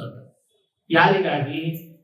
ನನ್ನ ಭಕ್ತನೇ ಅವನ ಮಗನಾಗಿ ಹುಟ್ಟುತ್ತಾನೆ, ಅವನು ಹುಟ್ಟಿದ ಮೇಲೆ ಅವನನ್ನು ದ್ವೇಷ ಮಾಡ್ತಾನೆ, ಆಮೇಲೆ ಅವನನ್ನು ಕೊಂತೇನೆ ಅಂತ. ಸರಿ, ದೇವತೆಗಳು ಬಂದು ಹಿಂತಿರುಗಿ ಬಂದು ಹುಟ್ಲಿ ಅಂತ. ಕಯಾದು ಅಂತ ಹಿರಣ್ಯಕಶಿಪುವಿನ ಹೆಂಡತಿಯಲ್ಲಿ ಭಗವಂತ ಭಕ್ತನಾದ ಪ್ರಹ್ಲಾದ ಹುಟ್ಟಿದ ಅಂತ ಭಾಗವತ ಹೇಳ್ತಾರೆ. ಎಂಥ ವಿಚಿತ್ರ ಅಂದ್ರೆ, ದೇವರೇ ಇಲ್ಲ, ನಾನೇ ದೇವರು, ಇದ್ದಾನೆ ಅಂದ್ರೆ ನನ್ನ ಎದುರುಗಡೆ ಬರ್ಲಿ ನೋಡ್ತೇನೆ ಒಂದ್ ಕೈ ಅವನ್ನ, ಹೀಗಂತಿದ್ದ ಒಬ್ಬ ಮನೆಯಲ್ಲಿ, ದೊಡ್ಡ ರಾಜನ ಮನೆಯಲ್ಲಿ, ರಾಕ್ಷಸನ ಮನೆಯೊಳಗೆ ದೇವರಿದ್ದಾನೆ, ಅವನೇ ರಕ್ಷಣೆ ಮಾಡುವನು, ನನ್ನೊಳಗೂ ಇದ್ದಾನೆ ನಿನ್ನೊಳಗೂ ಇದ್ದಾನೆ ಅಂತ ಹೇಳುವ ಮಗನನ್ನು ಹುಟ್ಟಿಸಿಬಿಟ್ಟಂತ ಭಗವಂತ. ಇದೇ ವಿಧಿಯ ಆಟ. ನಾಸ್ತಿಕ ತಂದೆಯ ಹೊಟ್ಟೆಯಲ್ಲಿ ಅತ್ಯಂತ ಆಸ್ತಿಕ ಮಗ ಹುಟ್ಟಿಬಿಟ್ಟಂತೆ. ಎಲ್ಲ ಥರದವರನ್ನು ಗೆದ್ದು ಬಂದಿದ್ದೇನೆ ಅಂತ ಬೀಗ್ತಾ ಇದ್ದ ಹಿರಣ್ಯಕಶಿಪು ಮಗನಿಗೆ ಗೆಲ್ಲಿಕ್ಕಾಗಲಿಲ್ಲ ಅಂತ ಭಾಗವತ ಹೇಳ್ತಾರೆ. ಆ ಮಗನಿಗೆ ಉಪನಯನ ಮಾಡಿಸಿದ, ಸಂಸ್ಕಾರ ಕೊಡಬೇಕು ಅಂತ ಉಪನಯನ ಮಾಡಿ ಅಧ್ಯಯನಕ್ಕೆ ಶಾಲೆ ಕಳಿಸಿದ, ಗುರುಕುಲಕ್ಕೆ. ಚಂಡ ಮರ್ಕ ಅಂತ ಶುಕ್ರಾಚಾರ್ಯ ಮಕ್ಕಳು ನಡೆಸ್ತಾ ಇದ್ದ ಗುರುಕುಲ. ಅಲ್ಲಿ ಒಂದಿಷ್ಟು ದಿವಸ ಪಾಠ ಕಲಿಸ್ಲಿಕ್ಕೆ ಇವನಿಗೆ ಗೊತ್ತಿತ್ತು, ಅವ್ರೇನ್ ನನಗ್ ಪಾಠ ಹೇಳಲ್ಲ ಅವರು ಅಂತ ಗೊತ್ತಿತ್ತು. ಅವನ ವಿಷಯ ಅಲ್ಲ. ಕೆಲವೊಮ್ಮೆ ಬೇಡವಾದ ಸಬ್ಜೆಕ್ಟ್ ತಗೊಂಡಿರ್ತಾರಲ್ಲ, ಕ್ಲಾಸ್ ರೂಮ್ ನಲ್ಲಿ ಕೂಡ್ಲಿಕ್ಕೆ ಆಗಲ್ಲ ಅವರಿಗೆ, ಸುಮ್ಮನೆ ಎಲ್ಲೋ ಕಿಟಕಿ ಕಡೆ ನೋಡ್ತಾ ಇರ್ತಾರೆ. ಹಾಗೆ ಇವನಿಗೆ ಬೇಡವಾದ ಸಬ್ಜೆಕ್ಟ್, ಅದಕ್ಕೆ ಅವ್ರು ಹೇಳ್ತಿದ್ರು, ಇವನು ಸುಮ್ಮನೆ ಎಲ್ಲೋ ನೋಡ್ತಿದ್ದ ಪ್ರಹ್ಲಾದ. ಚಂಡಾಮರ್ಕರ ಮಾತು ರುಚಿಸ್ತಿರ್ಲಿಲ್ಲ. ಮೊದಲೇ ಜ್ಞಾನಿಯಾದವನು, ತೀಕ್ಷ್ಣಮತಿ, ಹರಿಭಕ್ತಿಯ ಪರಾಕಾಷ್ಠತೆ ಮೆರಿತಾ ಇದ್ದಾನೆ. ಶಾಂತ ಮನಸ್ಸು, ಒಬ್ಬರ ಮೇಲೆ ರೇಗಿದವನಲ್ಲ, ಜಗಳ ತೆಗೆದವನಲ್ಲ, ಕೆಟ್ಟದ್ದನ್ನು ಬಯಸಿದವನಲ್ಲ, ಕುಣಿದಾಡಿದವನಲ್ಲ, ಹಾರಾಡಿದವನಲ್ಲ, ಶಾಂತವಾಗಿ ಕೂತಿರ್ತಿದ್ದ. ಯಾವಾಗ ಒಮ್ಮೆ ಗುರುಕುಲಕ್ಕೆ ರಜೆ ಕೊಟ್ಟರಂತೆ. ಇವತ್ತು ಪಾಠ ಇಲ್ಲ ಅಂತ ಅನಧ್ಯಯನದ ತಿಥಿ ಪ್ರತಿಪತ್ ಬಂದಿತ್ತು ಅನಿಸ್ತದೆ. ರಜೆ ಘೋಷಣೆ ಆಯ್ತು. ಸರಿ, ಮನೆಗೆ ಹೋಗಿ ಬರ್ತೇವೆ ಎಲ್ಲಾರು. ಅವ್ರವ್ರ ಮನೆಗೆ ಹೋದ್ರು. ಪ್ರಹ್ಲಾದ ಹಿರಣ್ಯಕಶಿಪುವಿನ ಬಳಿ ಬಂದ, ಅಪ್ಪನ ಮನೆಗೆ ಬಂದ. ಇವತ್ತು ಅಹೋಬಿಲ ಅಂತ ನಾವು ತಿಳಿದಿದ್ದೇವೆ. ಅದು ಹಿರಣ್ಯಕಶಿಪುವಿನ ರಾಜಧಾನಿಯಾಗಿತ್ತು ಅಂತ ಹೇಳ್ತಾರೆ. ಬಂದಾಗ ಹಿರಣ್ಯಕಶಿಪುವಿನ ಆಸೆ, ಎಲ್ಲ ತಂದೆಗೆ ಆಸೆ ಇರ್ತದೆ. ಸಣ್ಣ ಸಣ್ಣ ವಯಸ್ಸಿನ ಮಕ್ಕಳು, ದೊಡ್ಡ ಸಭೆ, ತುಂಬಾ ಜನ ಸೇರಿರ್ತಾರೆ, ದೊಡ್ಡ ದೊಡ್ಡ ರಾಕ್ಷಸರು, ಮಂತ್ರಿಗಳು, ಶಾಸಕರು, ಎಲ್ಲ ಮೇಲ್ಮನೆಯ ಸಭೆ ಇರ್ತಾರಲ್ಲ, ಮೇಲ್ಮನೆಯ ಸಭೆ ನಡೆದಿತ್ತು. ಅಪ್ಪ ಅಂತ ಓಡಿ ಬಂದ ಪ್ರಹ್ಲಾದ. ಎಲ್ಲರ ಮುಂದೆ ನನ್ನ ಮಗ ಏನಾದ್ರೂ ಹೇಳ್ತಾನೆ, ಒಳ್ಳೆ ವಿಷಯ ಹೇಳ್ತಾನೆ, ಎಲ್ಲರೂ ತಲೆ ದೂಗ್ತಾರೆ, ಚಪ್ಪಾಳೆ ತಟ್ತಾರೆ ಅಂತ ಅವನಿಗೆ ಹಿರಣ್ಯಕಶಿಪುವಿಗೆ ಅಪೇಕ್ಷೆ ಆಯ್ತು. ತೊಡೆ ಮೇಲೆ ಕೂಡಿಸ್ಕೊಂಡು, ಪ್ರಹ್ಲಾದ, ಇಷ್ಟು ದಿನ ಹೋಗಿದ್ದೆಲ್ಲ ಗುರುಕುಲಕ್ಕೆ, ಪಾಠ ಮಾಡ್ತಾ ಇದ್ರಲ್ಲ ನಿಮ್ ಗುರುಗಳು ನಿನಗೆ, ನೀನ್ ಇಷ್ಟು ಪಾಠಗಳನ್ನು ಕಲ್ತಿ ಅದರೊಳಗೆ ಯಾವುದು ಒಂದು ಒಳ್ಳೆಯದು ಅಂತ ಅನಿಸ್ತು ನಿನಗೆ, ಆ ಒಳ್ಳೆಯದನ್ನು ಇವ್ರ ಮುಂದೆಲ್ಲ ಹೇಳು ಅಂತ. ಪಪ್ರಚ್ಛ ಕಥ್ಯತಾಂ ವತ್ಸ ಮನ್ಯತೆ ಸಾಧು ಯದ್ ಭವಾನ್, ಭವಾನ್ ಯತ್ ಸಾಧು ಮನ್ಯತೆ ತತ್ ಕಥ್ಯತಾಂ. ನೀನು ಇವುಗಳಲ್ಲೆಲ್ಲ ಒಳ್ಳೆಯದು ಅಂತ ಯಾವ್ದು ತಿಳಿದಿದ್ದಿ, ಆ ಒಳ್ಳೆಯದನ್ನು ಒಂದು 4 ಮಾತು ಹೇಳು ಅಂತ ಕೇಳಿ. ಇಷ್ಟು ಹೇಳಿದ್ದೆ ತಡ. ಎಲ್ಲೋ ಒಂದು ಕೋಣೆಯಲ್ಲಿ ಕೂತು ಪ್ರಹ್ಲಾದನನ್ನು ಕರೆದು ಕೇಳಿದ್ರೆ ಬೇರೆ ಆಗ್ತಾ ಇತ್ತು. ತುಂಬಿದ ಸಭೆ, ಎಲ್ಲರೂ ಮೊಬೈಲ್ ಇಟ್ಕೊಂಡಿದ್ರು. ಹಿರಣ್ಯಕಶಿಪುವಿನ ಮಗ ಏನ್ ಹೇಳ್ತಾನೆ ಲೈವ್ ಬಿಡೋಣ ಅಂತ ಆಯ್ತಲ್ಲ ಕಥೆ. ಪ್ರಹ್ಲಾದ ಹೇಳ್ದ, ಪ್ರಹ್ಲಾದ ಉವಾಚ ತತ್ಸಾಧು ಮನ್ಯೇ ಅಸುರವರ್ಯ ದೇಹಿನಾಂ ಸದಾ ಸಮುದ್ವಿಗ್ನ ಧಿಯಾಮ ಸದ್ಗೃಹಾತ್ ಹಿತ್ವಾತ್ಮಪಾತಂ ಗೃಹಮಂಧಕೂಪಂ ವನಂಗತೋ ಯದ್ಧರಿಮಾಶ್ರಯೇತ.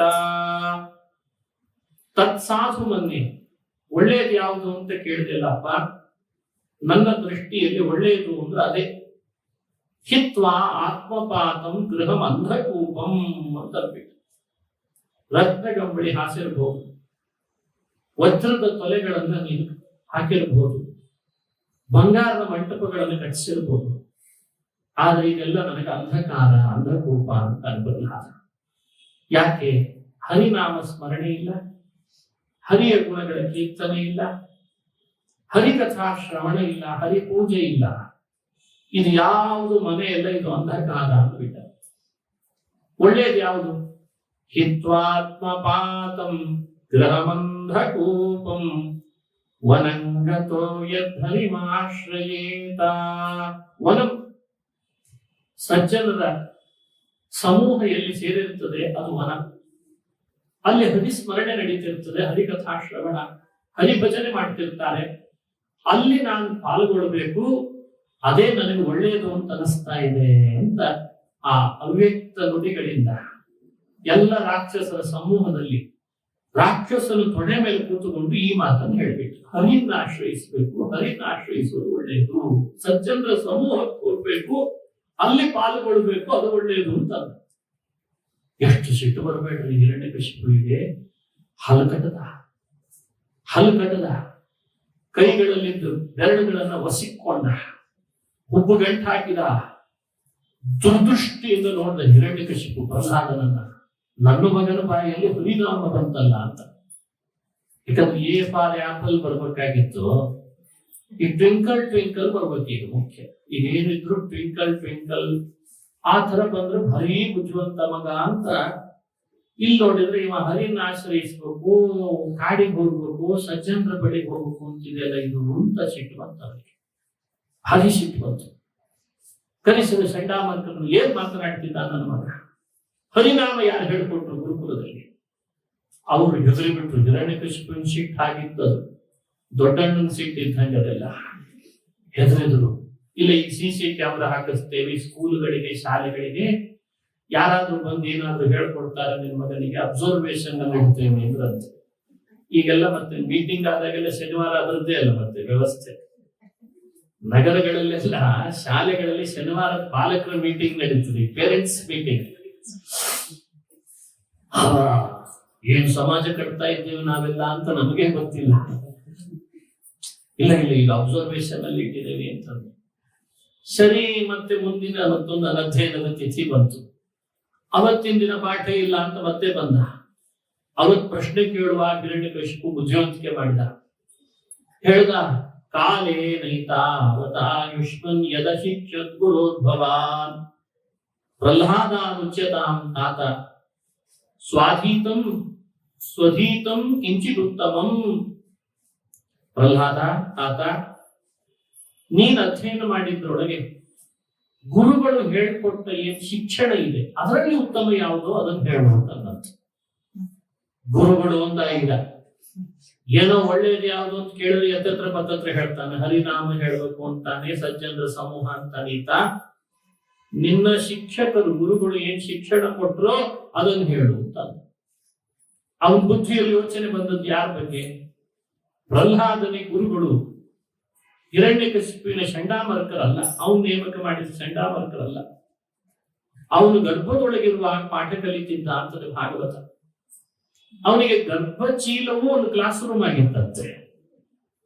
ಈಗ ಕ್ಲಾಸ್ ರೂಮ್ ಗರ್ಭಚೀಲ ಆದ ಹಾಗಾಗಿದೆ ಕೆಲವು ಹುಡುಗರಿಗೆ. ಅದಕ್ಕೆ ಬೆನ್ನಿಗೊಂದು ಚೀಲ ಬೇರೆ, ಕ್ಲಾಸ್ ರೂಮ್ ಒಂದು ಚೀಲ ಬೇರೆ. ಕೋಣಿ ಚೀಲ ಹಾಕೊಂಡಿರ್ತಾರೆ ಈಗೆಲ್ಲ. ಏನು ಅಧ್ಯಯನ ಮಾಡಿ ಇಡೀ ಜಗತ್ತಿನೊಳಗೆ ಇವನೇ ದೊಡ್ಡ ಮಿನಿಸ್ಟರ್ ಆಗುವವನು ಮುಂದೆ. ಎಂಥ ವಿಚಿತ್ರ. ಗರ್ಭದೊಳಗಿದ್ದ ಪಾಠ ಮಾಡಿದ್ದಾರೆ ನನಗೆ ಗುರುಗಳು, ಅವರೇ ನನ್ನ ಪಾಠ ಮಾಡಿದ್ದು ಅಂತ ಅವನಿಗೆ ನಾರದರ ನೆನಪಾಯಿತು ಅಂತದೆ ಭಾಗವತ. ಆತ ಕೈಯಾದುವಿನ ಗರ್ಭದಲ್ಲಿ ಹುಟ್ಟಿದ್ದು, ಅಲ್ಲಿಗೆ ಬಂದದ್ದು. ಇಂದ್ರ ಒಮ್ಮೆ ಹಿರಣ್ಯಕಶಿಪುವಿನ ಅತಿಯಾದ ಉಪಟಳವನ್ನ ಅನುಭವಿಸಿ ಸಿಟ್ಟಾಗಿ, ಈ ಹಿರಣ್ಯಕಶಿಪುನೇ ಈ ಪರಿ ಇದ್ದಾನೆ ಅಂದ್ರೆ ಇವನಿಂದ ಹುಟ್ಟುವ ಮಗ ಕೈಯಾದುವಿನಿಗೆ ಇನ್ನೆಷ್ಟು ದುಷ್ಟನಾಗಿರ್ಬೇಡ ಅಂತ ಆ ಗರ್ಭವನ್ನು ಒಡೆಯಲಿಕ್ಕೆ ಹೋಗಿದ್ದ. ನಾರದರು ಬಂದು ತಡೆದ್ರಂತ. ಒಳೆ ಹುಡ್ತಿರೋ ಮಗ ಅಂತಿಂತವನಲ್ಲ, ಇಂದ್ರ ನೀನ್ ಯಾಕ ಆ ಮಹಿಳೆಯನ್ನ ಓಡಾಡಿಸ್ತೀ, ಬಿಟ್ಬಿಡು ಅಂತ ತಡೆದ್ರಂತ. ತಡೆದು ಅವಳನ್ನ ರಕ್ಷಿಸಿದ್ರು. ಯಾಕೆ ಅಂದ್ರೆ ನಾರದರಿಗೆ ಗೊತ್ತಿತ್ತು, ಒಳಗಡೆ ಹುಡ್ತಾ ಇರೋನು ಅಂತಿಂತವನಲ್ಲ, ಮುಂದೆ ಭಗವಂತನನ್ನೇ ಕಂಬದಲ್ಲಿ ಪ್ರಕಟ ಮಾಡುವ ಮಗ ಹುಡ್ತಾನೆ ಅಂತ ಗೊತ್ತಿತ್ತವರಿಗೆ. ತಡೆದು ಇಂದ್ರನಿಂದ ರಕ್ಷಣೆ ಮಾಡಿ ಕೈಯಾದನ್ನು ಕರೆಸ್ಕೊಂಡು ಉಪದೇಶ ಮಾಡ್ತಾ ಇದ್ರಂತೆ. ದೇವರ ಕಥೆಗಳನ್ನು ಹೇಳ್ತಾ ಇದ್ರು, ನೀತಿಯನ್ನು ಬೋಧನೆ ಮಾಡ್ತಾ ಇದ್ರು, ಭಕ್ತಿ ಯೋಗಗಳನ್ನು ಹೇಳ್ತಾ ಇದ್ರು, ಭಕ್ತಿ ಸೂತ್ರಗಳನ್ನು ಹೇಳ್ತಾ ಇದ್ರು. ಅದನ್ನೆಲ್ಲ ಕೈಯಾದು ಪಾಪ ಗರ್ಭಿಣಿ ಹೆಣ್ಮಗಳು ಸ್ವಲ್ಪ ಹೊತ್ತು ಕೇಳ್ತಿದ್ರು, ಸ್ವಲ್ಪ ನಿದ್ದೆನೂ ಮಾಡ್ತಿದ್ರು. ಗರ್ಭಧಾರ, ಗರ್ಭಿಣಿಯಾದಾಗ ಸ್ವಲ್ಪ ನಿದ್ರೆ ಬರ್ತಿರ್ತದೆ. ನಾರದನ್ನು ನಿಲ್ಲಿಸ್ತಿರ್ಲಿಲ್ಲ. ಯಾಕೆ ಅಂದ್ರೆ ಒಳಗಿರೋ ಮಗು ಕೇಳ್ತದಲ್ಲ ಅಂತ ಅವ್ರು ಹೇಳ್ತಾ ಇದ್ರಂತೆ. ಹಾಗಾಗಿ ಪುರಾಣ ಹೇಳೋರಿಗೆಲ್ಲ ನಾರದರೇ ಸ್ಫೂರ್ತಿ. ನಿದ್ರೆ ಯಾರಾದ್ರೂ ಮಾಡ್ತಿದ್ರೆ ನೀವು ಮುಂದುವರಿಸ್ತಾ ಇರಿ ಪುರಾಣ ಅಂತ. ಒಳಗಿದ್ದವನು ಕೇಳ್ತಿರ್ತಾನೆ ಅಂತ. ಒಳಗಿರೋನು ಕೇಳ್ತಾನ ಆದ ಕಾರಣನೇ ಹೇಳ್ತಿರ್ಬೇಕಂತೆ. ಯಾರು ಕೇಳ್ತಾರೋ ಬಿಡ್ತಾರೋ ಒಳಗಿದ್ದವನು ಯಾವಾಗ್ಲೂ ಎಚ್ಚರ ಇರ್ತಾನಲ್ಲ. ನಾರದ್ರ ಮುಂದುವರಿಸಿ ಹೇಳಿದ್ರು. ಆದ್ರೆ ಭಾಗವತ ಒಂದು ವಿಶೇಷ ಹೇಳ್ತದೆ. ನಾರದ್ರ ಪ್ರವಚನ ಹೇಗಿರ್ತಿತ್ತು, ಪಾಠ ಹೇಗಿರ್ತಿತ್ತು ಅಂದ್ರೆ, ಗರ್ಭದೊಳಗಿದ್ದಾಗ ಕೇಳಿದ್ರು ಮಗು ಗರ್ಭದಿಂದ ಹೊರಬಂದು ಎಷ್ಟೋ ವರ್ಷ ಕಳೆದ ಮೇಲೆ ನೆನಪಿರುವ ಹಾಗಿರ್ತದೆ. ಇದು ಪಾಠ, ಇದು ಪ್ರವಚನ, ಇದು ಉಪದೇಶ. ಈಗ ಮನುಷ್ಯನ ಉಪದೇಶಗಳು ಹೇಗಾಗಿದ್ದಾರೆ? ಎಲ್ಲವೂ ರೀಲ್ಸ್ ಆಗಿದೆ. ಎಲ್ಲವೂ ಸಮಯಕ್ಕೆ ಸ್ವಲ್ಪ ಸ್ವಲ್ಪ ಹೇಳ್ತಾರೆ. ಹೇಳೋದೇ ಸ್ವಲ್ಪ, ಆದ್ರೆ ಸತ್ವ ಇಲ್ಲ. ಬುದ್ಧಿಯಲ್ಲಿ ಯಾರಿಗೂ ನೆನಪೇ ಉಳಿಲಿಕ್ಕೆ ಅವಕಾಶ ಇಲ್ಲ. ಹಾಗೆ ಹೇಳ್ತಾ ಇದ್ದಾರೆ. ನಾರದರು ಹಾಗೆ ಹೇಳಿಲ್ಲ. ಈ ಜನ್ಮ ಅಲ್ಲ, ಮರು ಜನ್ಮ ಅಲ್ಲ, ಮುಂದಿನ ಜನ್ಮ ಅಲ್ಲ, ಎಷ್ಟು ಜನ್ಮ ಬಂದ್ರು ಪ್ರಹ್ಲಾದರ ಬುದ್ಧಿಯಿಂದ ಅದು ನೆನಪಾಗಿರಬಾರ್ದು, ಅದು ಮರ್ತೋಯ್ತು ಅಂತ ಆಗ್ಬಾರ್ದು. ಹಾಗೆ ಉಪದೇಶ ಮಾಡಿದ್ರು. ಇದು ಗುರುಗಳ ಶಕ್ತಿ ಅಂದ್ರೆ ಹಾಗೆ. ಯಾವ ಗುರು ಒಳ್ಳೆ ಇಂದ್ರಿಯಗಳನ್ನು ನಿಗ್ರಹದಲ್ಲಿ ಇಟ್ಟುಕೊಂಡು ವಿಷಯಗಳ ಆಸೆ ಬಿಟ್ಟು ಕೇವಲ ದೇವರ ಪ್ರೀತಿಗಾಗಿ ಕರುಣೆಯಿಂದ ಉಪದೇಶ ಮಾಡ್ತಾನೆ, ಅವನ ಮಾತು ಉಪದೇಶಗಳು ಜನ್ಮ ಜನ್ಮಗಳಲ್ಲಿಯೂ ನಮಗೆ ತಾರಕ ಆಗ್ತದೆ, ನೆನಪಿಗೆ ಬರ್ತಾರೆ. ಆ ಶಕ್ತಿ ನಾರದರಲ್ಲಿದೆ. ಹಾಗಾಗಿ ಪ್ರಹ್ಲಾದ ಅಪ್ಪನ ತೊಡೆ ಮೇಲೆ ಕೂತಾಗಲು ನಿಮ್ಮ ಗುರುಗಳು ಹೇಳಿದ ಪಾಠ ಹೇಳುವಂತದ್ದು ಕೂಡಲೇ ನನಗೆ 9 ಪಾಠ ಮಾಡಿದ್ದಾರೆ ಅಂತ ಬಿಟ್ಟಿದ್ದಾರೆ. ಅರೆ ಷಡ್ಡಾಮರ್ಕರಿಗೆ ಆಶ್ಚರ್ಯ, ನಾವ್ಯಾವತ್ತು 9 ಮಾಡಿದೆವೋ? ಇವನು ಹೇಳಲಿಕ್ಕೆ ಶುರು ಮಾಡಿದ, ನಮ್ಮ ಗುರುಗಳು 9 ಪಾಠ ಮಾಡಿದ್ದಾರೆ. ಯಾವುದದು? ಶ್ರವಣಂ ಕೀರ್ತನಂ ವಿಷ್ಣೋ ಸ್ಮರಣಂ ಪಾದ ಸೇವನಂ ಅರ್ಚನಂ ವಂದನಂ ದಾಸ್ಯಂ ಸಖ್ಯಮಾತ್ಮ ನಿವೇದನಂ ಇತಿ ಪುಂಸಾರ್ಪಿತಾ ವಿಷ್ಣು ಭಕ್ತಿಶ್ಚೇನ್ನವಲಕ್ಷಣ ಕ್ರಿಯತೆ ಭಗವತ್ಯದ್ಧಾ ತನ್ಮನ್ಯೇಧಿತಮುತ್ತಮಂ. ಶ್ರವಣ, ಯಾವಾಗಲೂ ಭಗವಂತನ ಬಗ್ಗೆ ಶ್ರವಣ ಆಗುವ ಹಾಗೆ ಮಾಡಿಕೊಳ್ಬೇಕು. ಇದು ಭಕ್ತಿಯ ಮೊದಲನೆಯ ಉಪಾಯ. ಭಕ್ತಿ ಜಾಗೃತ ಆಗ್ಬೇಕಾ? ಆ ಭಗವಂತನ ಬಗ್ಗೆನೇ ಎಲ್ಲ ಕಡೆಯಲ್ಲಿ ಶ್ರವಣ ಆಗುವ ಹಾಗೆ. ಈಗೆಲ್ಲ ಸುಲಭ ನಿಜವಾಗ್ಲು. ಮೊದಲೆಲ್ಲ ಕಷ್ಟ ಇತ್ತು. ಮೊದಲೆಲ್ಲ ಯಾವಾಗ್ಲೂ ದೇವರ ಕಥೆ ಕೇಳ್ಕೊಳ್ಳೋ ಹಾಗೆ ಮಾಡ್ಕೊಳ್ಳಿಕ್ಕೆ ಇನ್ನು ಅಲೆಕ್ಸಾ ಬಂದಿರಲಿಲ್ಲ. ಈಗ ಅಲೆಕ್ಸಾ ಕಾಲ, ಗೂಗಲ್ ಕಾಲ, AI ಕಾಲ, ಇನ್ನೂ ಹೆಚ್ಚು ಶ್ರವಣ ಮಾಡ್ಲಿಕ್ಕೆ ಅವಕಾಶ ಆಗಿದೆ. ಯಾವಾಗಲೂ ಭಗವಂತನ ಕಥೆ ಕಿವಿಗೆ ಬೀಳೋ ಹಾಗೆ ಮಾಡ್ಕೊಳ್ಳಿಕ್ಕೆ ಇದೊಂದು ದೊಡ್ಡ ಸುವರ್ಣ ಯುಗ. ಒಂದರ್ಥದಲ್ಲಿ ಒಂದು ಸ್ವಲ್ಪ ಬಿಟ್ಟು ಬಿಡದೆ ಶ್ರವಣ ಮಾಡ್ಲಿಕ್ಕೆ ಅವಕಾಶ ಇದೆ. ಅದು ಮೊದಲನೆಯ ಭಕ್ತಿ ಉಪಾಯ ಅಂತ ಹೇಳ್ತಾರೆ. ಮನುಷ್ಯರಿಗೆ ಶ್ರವಣಾಸಕ್ತಿ ಹೆಚ್ಚಾದ್ರೆ ದೇವರಲ್ಲಿ ಭಕ್ತಿ ತಾನಾಗೆ ಹೆಚ್ಚಾಗಿಬಿಡುತ್ತೆ. ಯಾವಾಗ್ಲೂ ಅಷ್ಟೇ, ನಾವು ಯಾರ ಬಗ್ಗೆ ಹೆಚ್ಚು ಕೇಳ್ತಿರ್ತೇವೆ ನಮ್ಮ ಮನಸ್ಸು ಅದರ ಬಗ್ಗೆ ಜಾಸ್ತಿ ಯೋಚನೆ ಮಾಡ್ತೇವೆ. ಇವಾಗ ಅದೊಂದು ಅಭ್ಯಾಸ ಆಗಿದೆ ನಮಗೆ. ನಾವು ಯಾರ ಬಗ್ಗೆ ಜಾಸ್ತಿ ಸದಾ ಕ್ರೈಮ್ ಬಗ್ಗೆ ಕೇಳ್ತಾ ಇರ್ತೇವೆ ಅಂತ ಇಟ್ಕೊಳ್ಳಿ. ಉದಾಹರಣೆಗೆ ನಮ್ಮ ಮನಸ್ಸು ಅದನ್ನೇ ಯೋಚಿಸ್ತಿರ್ತದೆ. ಯಾರಿಗೇನ್ ಮಾಡ್ಲಿ, ಯಾರೇನ್ ಮಾಡ್ತಾರೆ, ಬಂದವ್ರನ್ನೆಲ್ಲ ಕೆಟ್ಟ ದೃಷ್ಟಿಯಿಂದಲೇ ನೋಡ್ತಿರ್ತಾರೆ.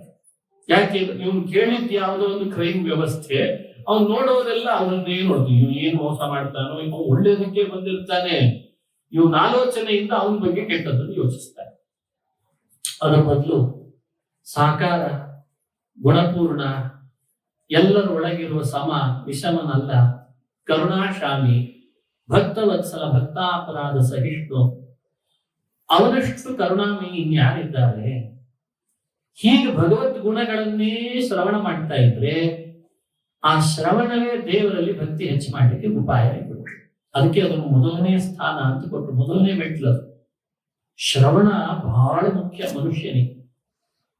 ಆವನ ಶ್ರವಣ ಮನನ ನಿಧಿಧ್ಯಾಸನ ಆ ವಿಷ್ಣುವಿನ ಭಕ್ತಿ ಮಹಾಪ್ರಸಾದಂಗಳು ಕೈವಲ್ಯ ಪದ ಕೀರ್ತಿದ ನೀಚಣಿಕೆಂದು ಭಾವಜ್ಞರು ಪೇಳ್ವರು, ವೇದ ಭಾವಜ್ಞರು ಪೇಳ್ವರು. ನಾರಾಯಣ ನೆನೆನೆ ಮನವೇ ನಾರಾಯಣ ನೆನೆನೆ ಅಂತಾರೆ ಮಹಾರಾಜ. ಅದಕ್ಕೆ ಆವನ ಶ್ರವಣ ಮನನ ನಿಧಿಧ್ಯಾಸನ. ಶ್ರವಣ ಮೊದಲನೇ ಭಕ್ತಿ.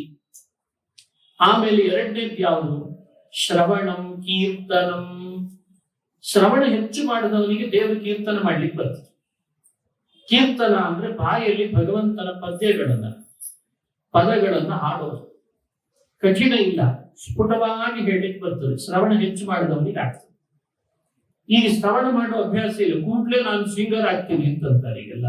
ಯಾಕಂದ್ರೆ ಸ್ಟೇಜ್ ಕಲ್ಪಿಸೋ ಟಿವಿ ಚಾನಲ್ ಬಹಳ ಆಗಿಬಿಟ್ಟಿದ್ದಾರೆ.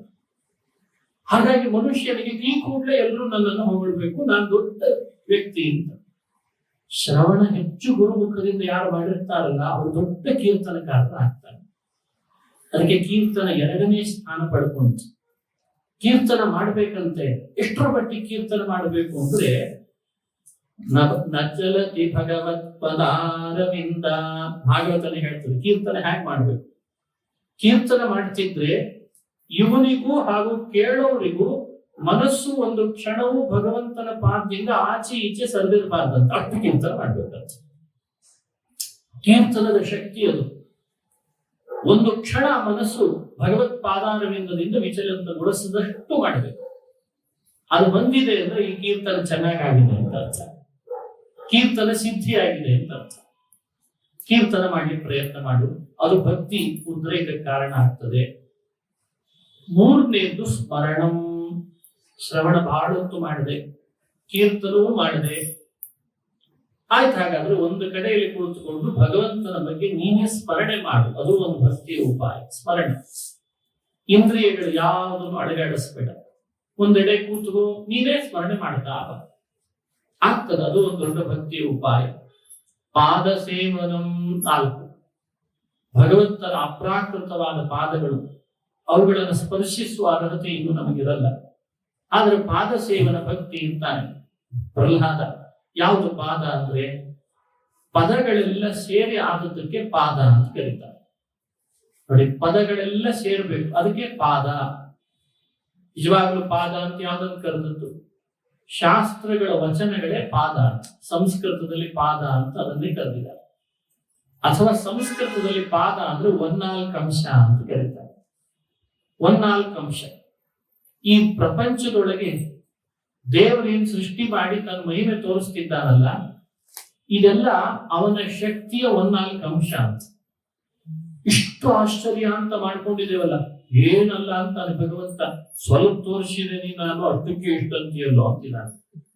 ಪಾದೋಸ್ಯ ವಿಶ್ವಭೂತಾನಿ ತ್ರಿಪಾದಸ್ಯಾಮೃತಂ ದಿವಿ.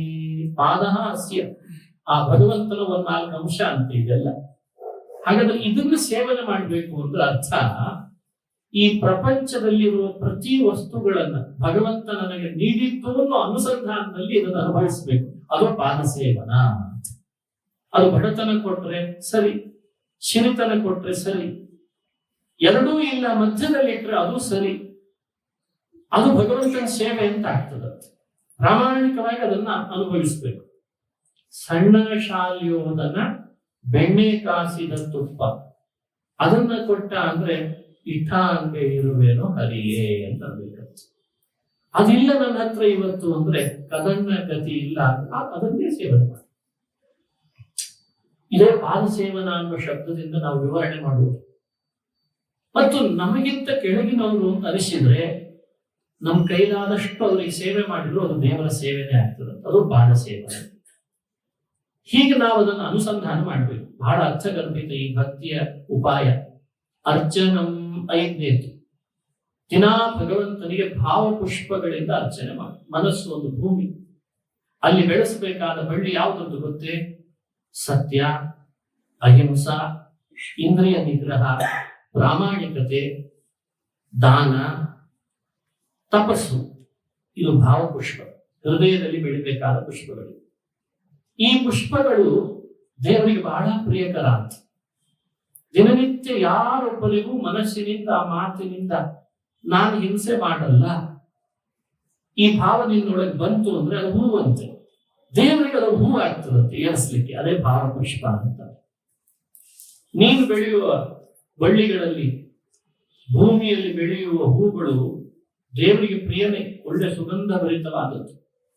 ಅದಕ್ಕಿಂತಲೂ ಹೆಚ್ಚು ದೇವರಿಗೆ ಪ್ರಿಯವಾದ ಪುಷ್ಪ ಅಂದ್ರೆ ಭಾವಪುಷ್ಪ. ಇವಾಗೆಲ್ಲ ಭಾವಗೀತೆ ಆಗ್ಬಿಟ್ಟಿದೆ. ಏನು ಒಬ್ಬೊಬ್ಬರು ಬರೀಲಿಕ್ಕೆ ಶುರು ಮಾಡಿಬಿಟ್ಟಿದ್ದಾರೆ. ಭಾವನೆ ಒಂದಿಲ್ಲ ಅಷ್ಟೇ ಹಿಂದೆ. ಆದ್ರೆ ಗೀತೆಯಾಗಿ ಮಾರ್ಪಾಡಾಗಿದೆ. ಮ್ಯೂಸಿಷಿಯನ್ಸ್ ಜಾಸ್ತಿ ಆಗಿದ್ದಾರೆ. ವಾಸ್ತವಿಕವಾಗಿ ಭಾಗವತ ಹೇಳ್ತದೆ, ಪಿಬತ ಭಾಗವತಂ ರಸಮಾಲಯಂ ಮುಹುರಹೋ ರಸಿಕಾಹ ಭುವಿ ಭಾವುಕಾಹ.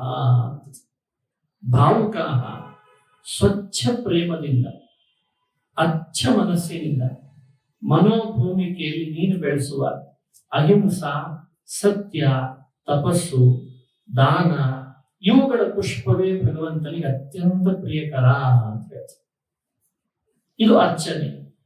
ಅರ್ಚನಂ ವಂದನಂ. ವಂದನ ಅಂದ್ರೆ ಸ್ತೋತ್ರ. ಭಗವಂತನನ್ನು ಕುರಿತು ಸ್ತೋತ್ರ ಮಾಡುವುದು ದೇವರಿಗೆ ಒಂದು ಭಕ್ತಿ ಅಂತ. ಇಷ್ಟು ಸಮಯ ಮೀಸಲಿಡಬಹುದು.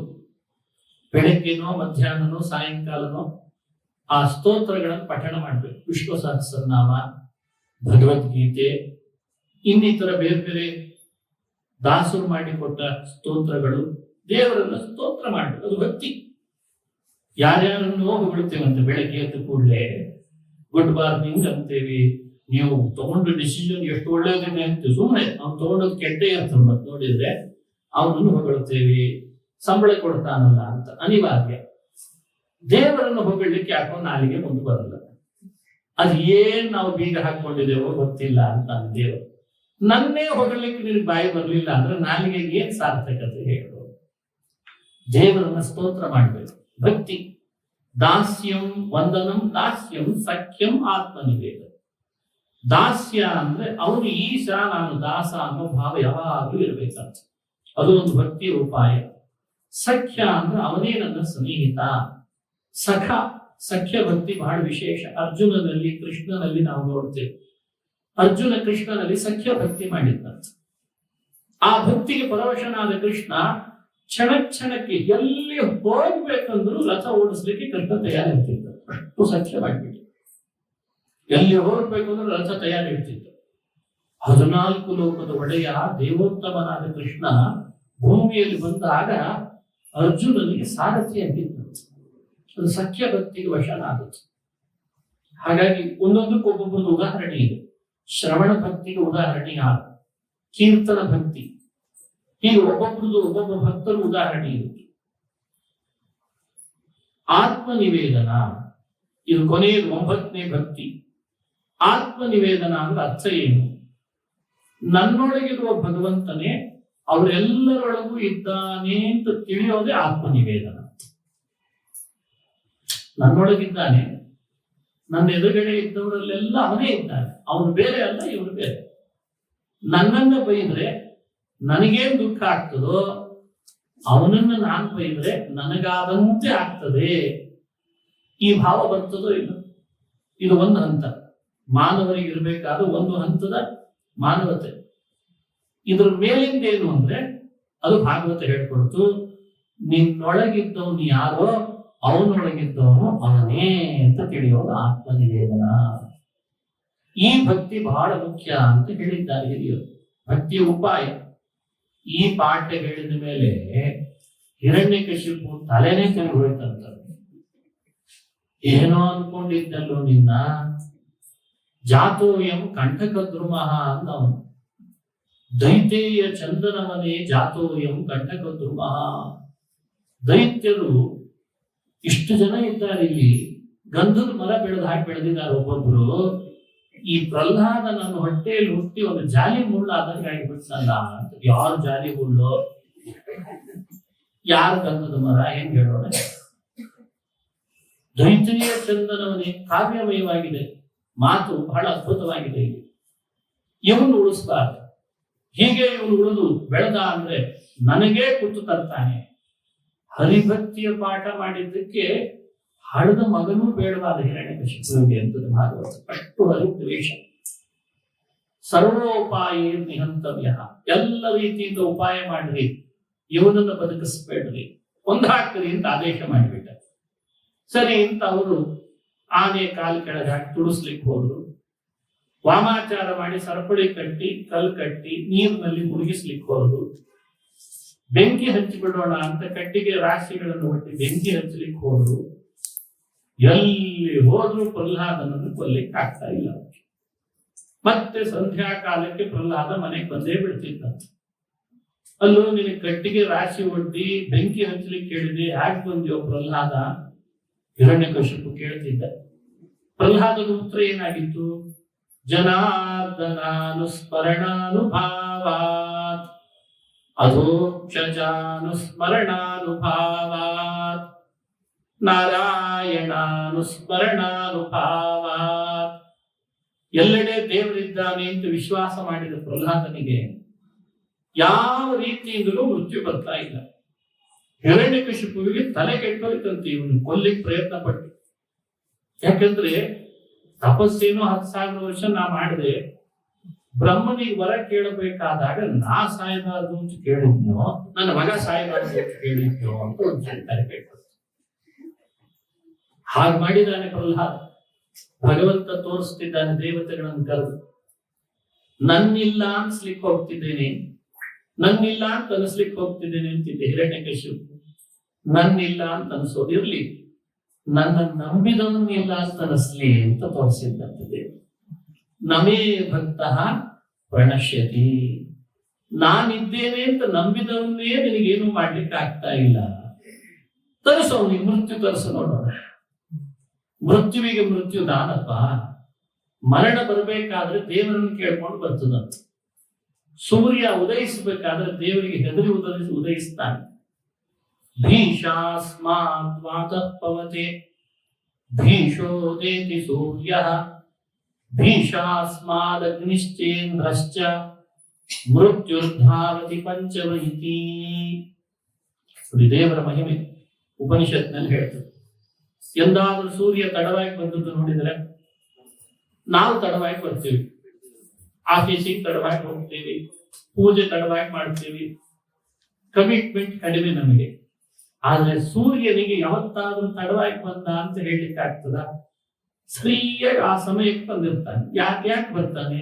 ಅವ್ನಿಗೆ ಏನು ಅಂತ ಕಮಿಟ್ಮೆಂಟ್ ಅಂತ. ಯಾವತ್ತಾದ್ರೂ ಫೋನ್ ಹಚ್ಚಿ ಕೇಳಿದ್ರೆ ಸೂರ್ಯನಿಗೆ ಇಷ್ಟು ಕಮಿಟ್ಮೆಂಟ್ ಇದೆ ನಿನಗೆ, ದಿನಾ ಬರ್ತೀವಿ, ಒಂದ್ ದಿವಸ ಬೇಸರ ಆಯ್ತು, ಸ್ವಲ್ಪ ಜಗಳ ಆಯ್ತು ಮನೆಯೊಳ ಜೊತೆಗೆ, ಸ್ವಲ್ಪ ತಡವಾಗಿ ಬಂದು ಎಂದಾದ್ರೂ ಸೂರ್ಯ ಅಂದದ್ದು ಕೇಳಿದ್ರೆ ಇಲ್ಲ. ಯಾಕೆ? ಭೀಷ ಅಸ್ಮಾತ್ ಭೀಷ. ಅವನನ್ನು ನಿಯಂತ್ರಿಸೋ ಭಗವಂತ ಇದ್ದಾನಲ್ಲ, ಅವನ ಹೆದರಿಕೆಗೆ ಭೀಷ ಅಂದ್ರೆ ಹೆದರಿಕೆಗೆ ಸಮಯಕ್ಕೆ ಬಂದು ಲೋಕಕ್ಕೆ ಬೆಳಕೊಡ್ತಾನಂತ. ವಾತತ್ವತೆ, ಎಂಥ ಗಾಳಿ ಬೀಸ್ತದೆ, ಎಂದಾದ್ರೂ ಗಾಳಿನೇ ಬರದೇ ಇರೋ ಸ್ಥಿತಿ ಬಂದಿದೆಯಾ? ಯಾಕೆ? ಭೀಷ. ಗಾಳಿ ಬೀಸಬೇಕು ಅಂತ ಭಗವಂತ ಆದೇಶ ಮಾಡಿದ್ದಾನೆ. ಗಾಳಿ ದೇವತೆಗೆ ಗಾಳಿ ಬೀಸಲೇಬೇಕು. ಮನೆಗಳಲ್ಲಿ ಅಗ್ನಿ ಉರಿತದಲ್ಲ, ಅಗ್ನಿ ಉರಿತಾ ಇದೆ ತಾನೆ, ಎಲ್ಲರೂ ಬೇಯಿಸಿದ್ದು ತಿಂತಿದ್ದೇವಲ್ವೇ, ಅದೇ ಅಗ್ನಿಯಲ್ಲಿ ಆ ಬೆಂಕಿ ಯಾರ ಹೆದರಿಕೆಗೆ ಉರಿತಾ ಇದ್ದಾನೆ? ಪೈಪ್ಲೈನ್ ಆಯ್ತು ಅಷ್ಟೇ, ಪೈಪ್ಲೈನ್ ಮಾಡಿಸ್ತಾ ಇದ್ದೀವಲ್ಲ, ಅಂಡರ್ಗ್ರೌಂಡ್ ಪೈಪ್ಲೈನ್ ಆಯ್ತು, ಅದಕ್ಕೆ ಮೀಟರ್ ಕೊಟ್ಟದ್ದಾಯ್ತು, ಅದಕ್ಕೆ ಮತ್ತೆ ದುಡ್ಡು ಕೊಡೋದಾಯ್ತು. ಈ ಮುಂದಿನ ಮೀಟರ್ ಸ್ವಲ್ಪ ವ್ಯತ್ಯಾಸ ಆಗ್ತಾ ಇದೆ, ಮತ್ತೆ ನಾಡದ್ರಿಂದ ಕರೆಂಟಿಗೆ ಒಂದು ಬೇರೆ, ಎಲ್ಲ ಎಲೆಕ್ಟ್ರಿಕ್ ಮಿಷನ್ ಅಂತೆ, ಅದು ಮತ್ತೆ ಬೇರೆ ಚೇಂಜ್ ಮಾಡ್ತಾರಲ್ಲ ಈಗ. ಎಲ್ಲ ಸರಿ, ಆ ಮೆಟೀರಿಯಲ್ ವರ್ಕ್ ಆಗ್ಬೇಕಾದ್ರೆ ಒಳಗೆ ಬೆಂಕಿ ಕೊಡ್ತೀರ ನಾನು ಹೇಳ. ಭೀಷಾಸ್ಮಾದ್ ಅಗ್ನಿ ಚ ಇಂದ್ರಶ್ಚ. ಹೆದರಿಕೆ ಇದೆ ಅಗ್ನಿಗೆ. ಮನೆಗಳಲ್ಲಿ ಉರಿಬೇಕು ಅಂತಿದ್ದಾನೆ, ನಾನು ಉರಿತೇನೆ, ಅವ್ರು ಹಚ್ಚಿದ ಕೂಡಲೇ ನಾನು ಉರಿತೇನೆ ಅಂತ. ಅಗ್ನಿ, ಚಂದ್ರ, ಇಂದ್ರ, ಮೃತ್ಯು, ಸೂರ್ಯ ಎಲ್ಲರೂ ತಮ್ಮ ಸಮಯಕ್ಕೆ ಕೆಲಸ ಮಾಡಿ ಕೊಡ್ತಿದಾರಲ್ಲ ಸಮಾಜದ ಮೇಲೆ. ಯಾಕೆ? ಯಾರು ಹಿಂದಿದ್ದಾರೆ ಇವರಿಗೆಲ್ಲ? ಅಸ್ಮಾತ್ ಭೀಷ ಸತ್ಯಂ ಜ್ಞಾನಮನಂತಂ ಬ್ರಹ್ಮ. ಆ ಸತ್ಯ ಜ್ಞಾನ ಪರಬ್ರಹ್ಮ ಹಿಂದೆ ಪ್ರೇರಣೆ ಮಾಡಿ ಕಳಿಸಿರ್ತಾನೆ, ಹೀಗೆ ಇರಬೇಕು ನೀವೆಲ್ಲ ಅಂತ. ಅದಕ್ಕೆ ಅಲ್ಲಿ ಪ್ರತಿಭಟನೆ ಮಾಡ್ಲಿಕ್ಕೆ ಅವಕಾಶವೇ ಇಲ್ಲ, ಯಾರು ಪ್ರತಿಭಟನೆ ಮಾಡ್ಲಿಕ್ಕೆ ಇರೋದಿಲ್ಲ. ಅಂಥ ಮೃತ್ಯು ಅವನು ಇವನು ಹೆಸರಿಗೆ ಹೆದರ್ತಾನೆ ಎಂದಾಗ, ಈ ಪ್ರಹ್ಲಾದನಿಗೆ ಮೃತ್ಯು ಬರಬೇಕಾದ್ರೆ ಬೆಂಕಿಯಿಂದಲೋ, ನೀರಿನಿಂದಲೋ, ಶೂಲಚುಚ್ಚಿಯೋ, ವಾಮಾಚಾರದಿಂದಲೋ ಬರೆಸ್ತೇನೆ ಅಂದ್ರೆ ಎಲ್ಲಿಂದ ಬರಬೇಕಾಗುತ್ತೆ? ಸೋತು ಸುಮ್ಮನಾಗ್ಬಿಟ್ಟ ಹಿರಣ್ಯಕಶಿಪು. ಇವನು ಕೊಲ್ಲಿಕ್ಕೆ ನನಗಿನ್ನ ಆಗಲ್ಲ, ತಲೆ ಕೆಟ್ಟವನಿಗೆ. ಕೊನೆಗೆ ಎದ್ದು ಬಂದು ಸಿಂಹಾಸನದಿಂದ ಹಿರಣ್ಯಕಶಿಪು ಎದ್ದು ಬಂದು ಕಣ್ಣು ಕೆಂಪು ಮಾಡಿ ಹಲ್ಲು ಕಟ್ಟಿತ ಭೂಮಿಯನ್ನ ಪಾದದಿಂದ ಮೇಲಿಂದ ಮೇಲೆ ತುಳಿತಾ ಈ ಪ್ರಹ್ಲಾದನ ತಲೆಗೂದಲು ಹಿಡಿದು ಎಳೆದು ಎಲ್ಲಿದ್ದಾನೆ ಹೇಳು ನಿನ್ನ ರಕ್ಷಣೆ ಮಾಡುವವರಲ್ಲಿ. ಈಗಲೇ ನೋಡ್ತೇನೆ ಅವನ ಒಂದು ಕೈ, ಅವನಿಲ್ಲ ಅಂತ ಅನಿಸ್ತೇನೆ, ಆಮೇಲೆ ನಿನ್ನೂ ಇಲ್ಲ ಅನಿಸ್ತೇನೆ ಶುರು ಮಾಡಿದ. ಎಲ್ಲಿದ್ದಾನೆ ಹೇಳು. ಪ್ರಹ್ಲಾದ ಶಾಂತವಾಗಿ ನಿಂತಿದ್ದಾನೆ. ಮತ್ತೆ ಬೈತಿಲ್ಲ, ಸಿಟ್ಟು ಮಾಡ್ತಿಲ್ಲ, ಉದ್ವೇಗಕ್ಕೆ ಒಳಗಾಗ್ತಿಲ್ಲ. ಎಲ್ಲಿದ್ದಾನೆ ಗದರಿಸಿ ಕೇಳ್ತಾನೆ. ಅವನ ಧ್ವನಿ ಆ ದೇವಲೋಕಕ್ಕೆ ಮುಟ್ತಿತ್ತಂತ. ಅಂಥ ಕೂಗು, ಹಿರಣ್ಯಕಶಿಪುವಿನ ಕೂಗು. ಪ್ರಹ್ಲಾದ ಶಾಂತವಾಗಿ ಉತ್ತರ ಕೊಟ್ಟ. ಎಲ್ಲಿದ್ದಾನೆ ಅಂತ ಕೇಳ್ತಿಯಲ್ಲ ಅಪ್ಪ, ಎಲ್ಲಿಲ್ಲ ಅಂತ ಕೇಳುವುದಲ್ಲ. ಅಂತರ್ಬಹಿಶ್ಚ ತತ್ಸರ್ವಂ ವ್ಯಾಪ್ಯ ನಾರಾಯಣ ಸ್ಥಿತಃ. ಒಳಗಿದ್ದಾನೆ, ಹೊರಗಿದ್ದಾನೆ, ನನ್ನೊಳಗೂ ಇದ್ದಾನೆ, ನಿನ್ನೊಳಗೂ ಇದ್ದಾನೆ. ನನ್ನೊಳಗಿಲ್ಲ ಅಂತ ಇದ್ದ, ಇಲ್ಲೋ ನಿನ್ನೊಳಗೂ ಇದ್ದಾನೆ ಅಂತಾನೆ ಪ್ರಹ್ಲಾದ. ಹೀಗೆ ಪ್ರಹ್ಲಾದನ ಒಳಗಿರುವ ಭಕ್ತಿ ಹಿರಣ್ಯಕಶಿಪುನಂತಹ ದ್ವೇಷಿಯ ಮುಂದೆ ಪ್ರಕಟ ಆಗ್ತದೆ. ಆ ಧೈರ್ಯ, ಆ ಕಾನ್ಫಿಡೆನ್ಸ್ ಮನುಷ್ಯನಿಗೆ ಬರಬೇಕು. ಇವತ್ತು ಸಮಸ್ಯೆ ಆಗಿರೋದು ಅದೇ. ಭಕ್ತರಲ್ಲ ಅಂತಲ್ಲ, ಸ್ವಲ್ಪ ನಮ್ಮನ್ನು ಯಾರಾದ್ರೂ ಗದರಿಸಿದ್ರು ಕೂಡ ಹಿಂದೆ ಇರ್ಬೋದು ಬಿಡು, ದೇವರು ಇಲ್ವೋ ಏನು ಯಾರಿಗೆ ಗೊತ್ತಪ್ಪ ಅಂತಂದ್ರು ಅಂತೀವಿ. ಅಲ್ಲ, ಇವನ್ ಕಡೆಯಿಂದ ಏಟ್ ತಿನ್ನೋದ್ರ ಬದಲು ದೇವ್ರು ಇಲ್ಲ ಅನ್ನೋದೇ ಕ್ಷೇಮ ಅಲ್ಲ ಅಂತಂದವ್ರು ಎಷ್ಟು ಜನ ಇಲ್ಲ ನೋಡಿ. ಅವನಿಗೆ ಆ ಧೈರ್ಯ ಇದ್ದಾನೆ, ಒಳಗಿದ್ದಾನೆ, ನನ್ನೊಳಗಿದ್ದಾನೆ. ಹಾಗಾದ್ರೆ ಈ ಕಂಬದಲ್ಲಿದ್ದಾನ ಅಂತ ಕೇಳಿ, ಅಲ್ಲೂ ಇದ್ದಾನೆ. ನನಗೆ ಕಾಣ್ತಿಲ್ಲ ಅಂತ ಹಿರಣ್ಯಕಶಿಪು, ನನಗೆ ಕಾಣ್ತಾನೆ ಅಂತ ಪ್ರಹ್ಲಾದ. ಕ್ವಾಸೌ ಯದಿ ಸರ್ವತ್ರ ಕಸ್ಮಾತ್ ಸ್ತಂಭೇನ ದೃಶ್ಯತೆ. ಸ್ತಂಭೇನ ಅಂತಾನೆ, ಕಂಬದಲ್ಲಿ ಕಾಣ್ತಿಲ್ಲಲ್ಲ ನನಗೆ ಅಂತ ಹಿರಣ್ಯಕಶಿಪು. ದೃಶ್ಯತೆ ಅಂತ ಪ್ರಹ್ಲಾದ, ದೃಶ್ಯತೆ ಕಾಣ್ತಿದ್ದಾನಲ್ಲ ನನಗೆ. ಖಡ್ಗಂ ಪ್ರಗೃಹ್ಯೋತ್ಪತಿತೋ ವರಾಸನಾತ್ ಸ್ತಂಭಂ ತತಾಡಾತಿ ಬಲಸ್ವಮುಷ್ಟಿನ. ಖಡ್ಗದಿಂದ, ಕೈಯಿಂದ ಖಡ್ಗ ಸೆಳೆದು ಆ ಕಂಬವನ್ನು ತಾಡನ ಮಾಡಿದ. ಕಂಬ ಸೀಳ್ತು, ಒಳಗೆ ನೋಡ್ತಾನೆ ನೃಸಿಂಹ ರೂಪ. ಸತ್ಯಂ ವಿಧಾತುಂ ನಿಜ ಭೃತ್ಯ ಭಾಷಿತಂ ವ್ಯಾಪ್ತಿಂಚ ಭೂತೇಷ್ವಖಿಲೇಷು ಚಾತ್ಮನಃ ಅದೃಶ್ಯತಾತ್ಯದ್ಭುತ ರೂಪಮುದ್ವಹನ್ ಸ್ತಂಭೇ ಸಭಾಯಾಂ ನ ಮೃಗಂ ನ ಮಾನುಷಂ. ಪ್ರಹ್ಲಾದನ ಮಾತು ಸತ್ಯ ಮಾಡಬೇಕು ಅಂತ ಭಗವಂತ ನೃಸಿಂಹನಾಗಿ ಅವತಾರ ಮಾಡಿದ್ದಾನೆ. ಆ ಕಂಬದಿಂದ ಪ್ರಕಟನಾಗ್ತಾನೆ. ನೋಡಿದ್ರೆ ಹೇಗಿದ್ದ ನೃಸಿಂಹ, ಪ್ರತಪ್ತ ಚಾಮೀಕರ ಚಂಡಲೋಚನಂ. ಕಣ್ಣೆಲ್ಲ ಕೆಂಡ ಹಾಕಾಗ್ತಾ ಇದೆ. ಬಾಯಿ ತೆಗೆದಿದ್ದಾನೆ ಗರ್ಜಿಸುವಾಗ ನೃಸಿಂಹ, ಗುಹೆ ಕಂಡು ಕಾಣಿಸ್ತಂತೆ.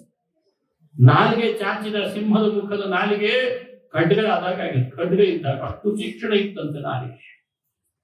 ಆ ಮುಖ ಎಲ್ಲ ವಿಸ್ತೃತವಾದ ಕೇಸರಮಯವಾದ ಕೂದಲುಗಳು ಹರಡಿತ್ತು. ಒಮ್ಮೆ ತನ್ನ ಮೈ ಮೇಲೆ ಬಂದ ಕೂದಲುಗಳನ್ನ, ಮುಖದ ಮೇಲಿದ್ದ ಕೂದಲನ್ನು ಆಕಾಶಕ್ಕೆ ಚಿಮ್ಮಿದ, ಗರ್ಜಿಸಿದ, ಗಂಭೀರವಾದ ನಾದ ಮಾಡಿದ.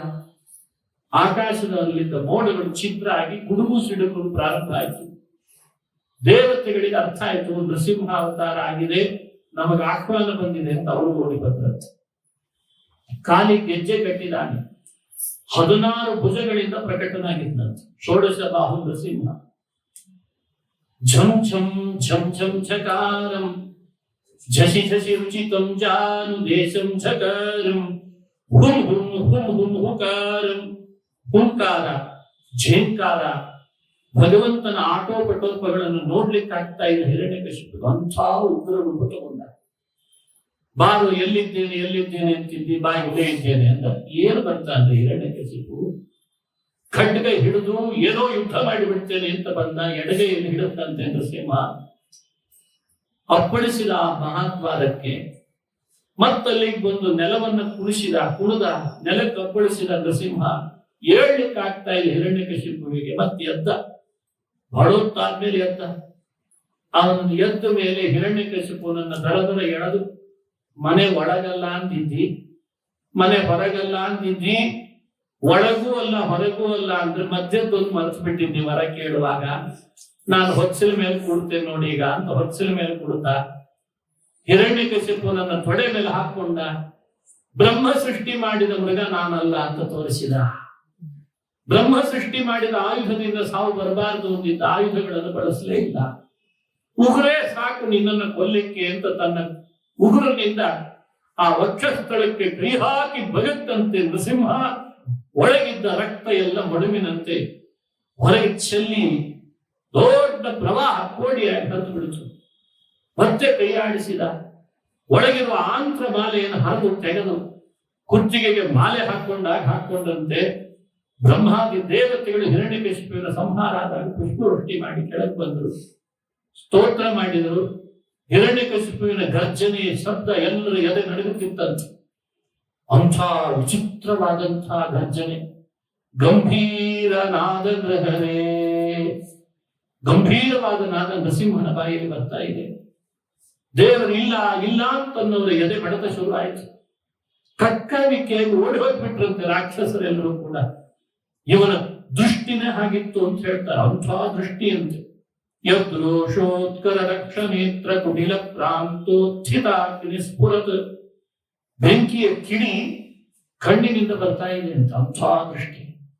ಬ್ರಹ್ಮ ಸ್ತೋತ್ರ ಮಾಡಿದ, ಶಿವ ಸ್ತೋತ್ರ ಮಾಡಿದ, ಇಂದ್ರ ಸ್ತೋತ್ರ ಮಾಡಿದ, ಗಂಧರ್ವರು, ಕಿನ್ನರರು, ಕಿಂಪುರುಷರು, ನಾಗರು, ವೇತಾಳರು, ವಿದ್ಯಾಧರರು, ಸಿದ್ಧರು, ಸಾಧ್ಯರು ಎಲ್ಲರೂ ಸ್ತೋತ್ರ ಮಾಡಿದ್ದಾರೆ. ಹಿರಣ್ಯಕಶಿಪು ಸತ್ತಾಗ ನೃಸಿಂಹನನ್ನು ಕುರಿತು ಯಾರ ಸ್ತೋತ್ರಕ್ಕೂ ಶಾಂತನಾಗ್ತಾರೆ. ಒಬ್ಬೊಬ್ರು ಸ್ತೋತ್ರ ಮಾಡಿದಾಗೆಲ್ಲ ಒಂದ್ಸಲಿ ಗರ್ಜನೆ ಮಾಡ್ತಿದ್ದಂತೆ, ಅಂದ್ರೆ ನಿಮ್ದು ಬೇಡ ಅಂತ.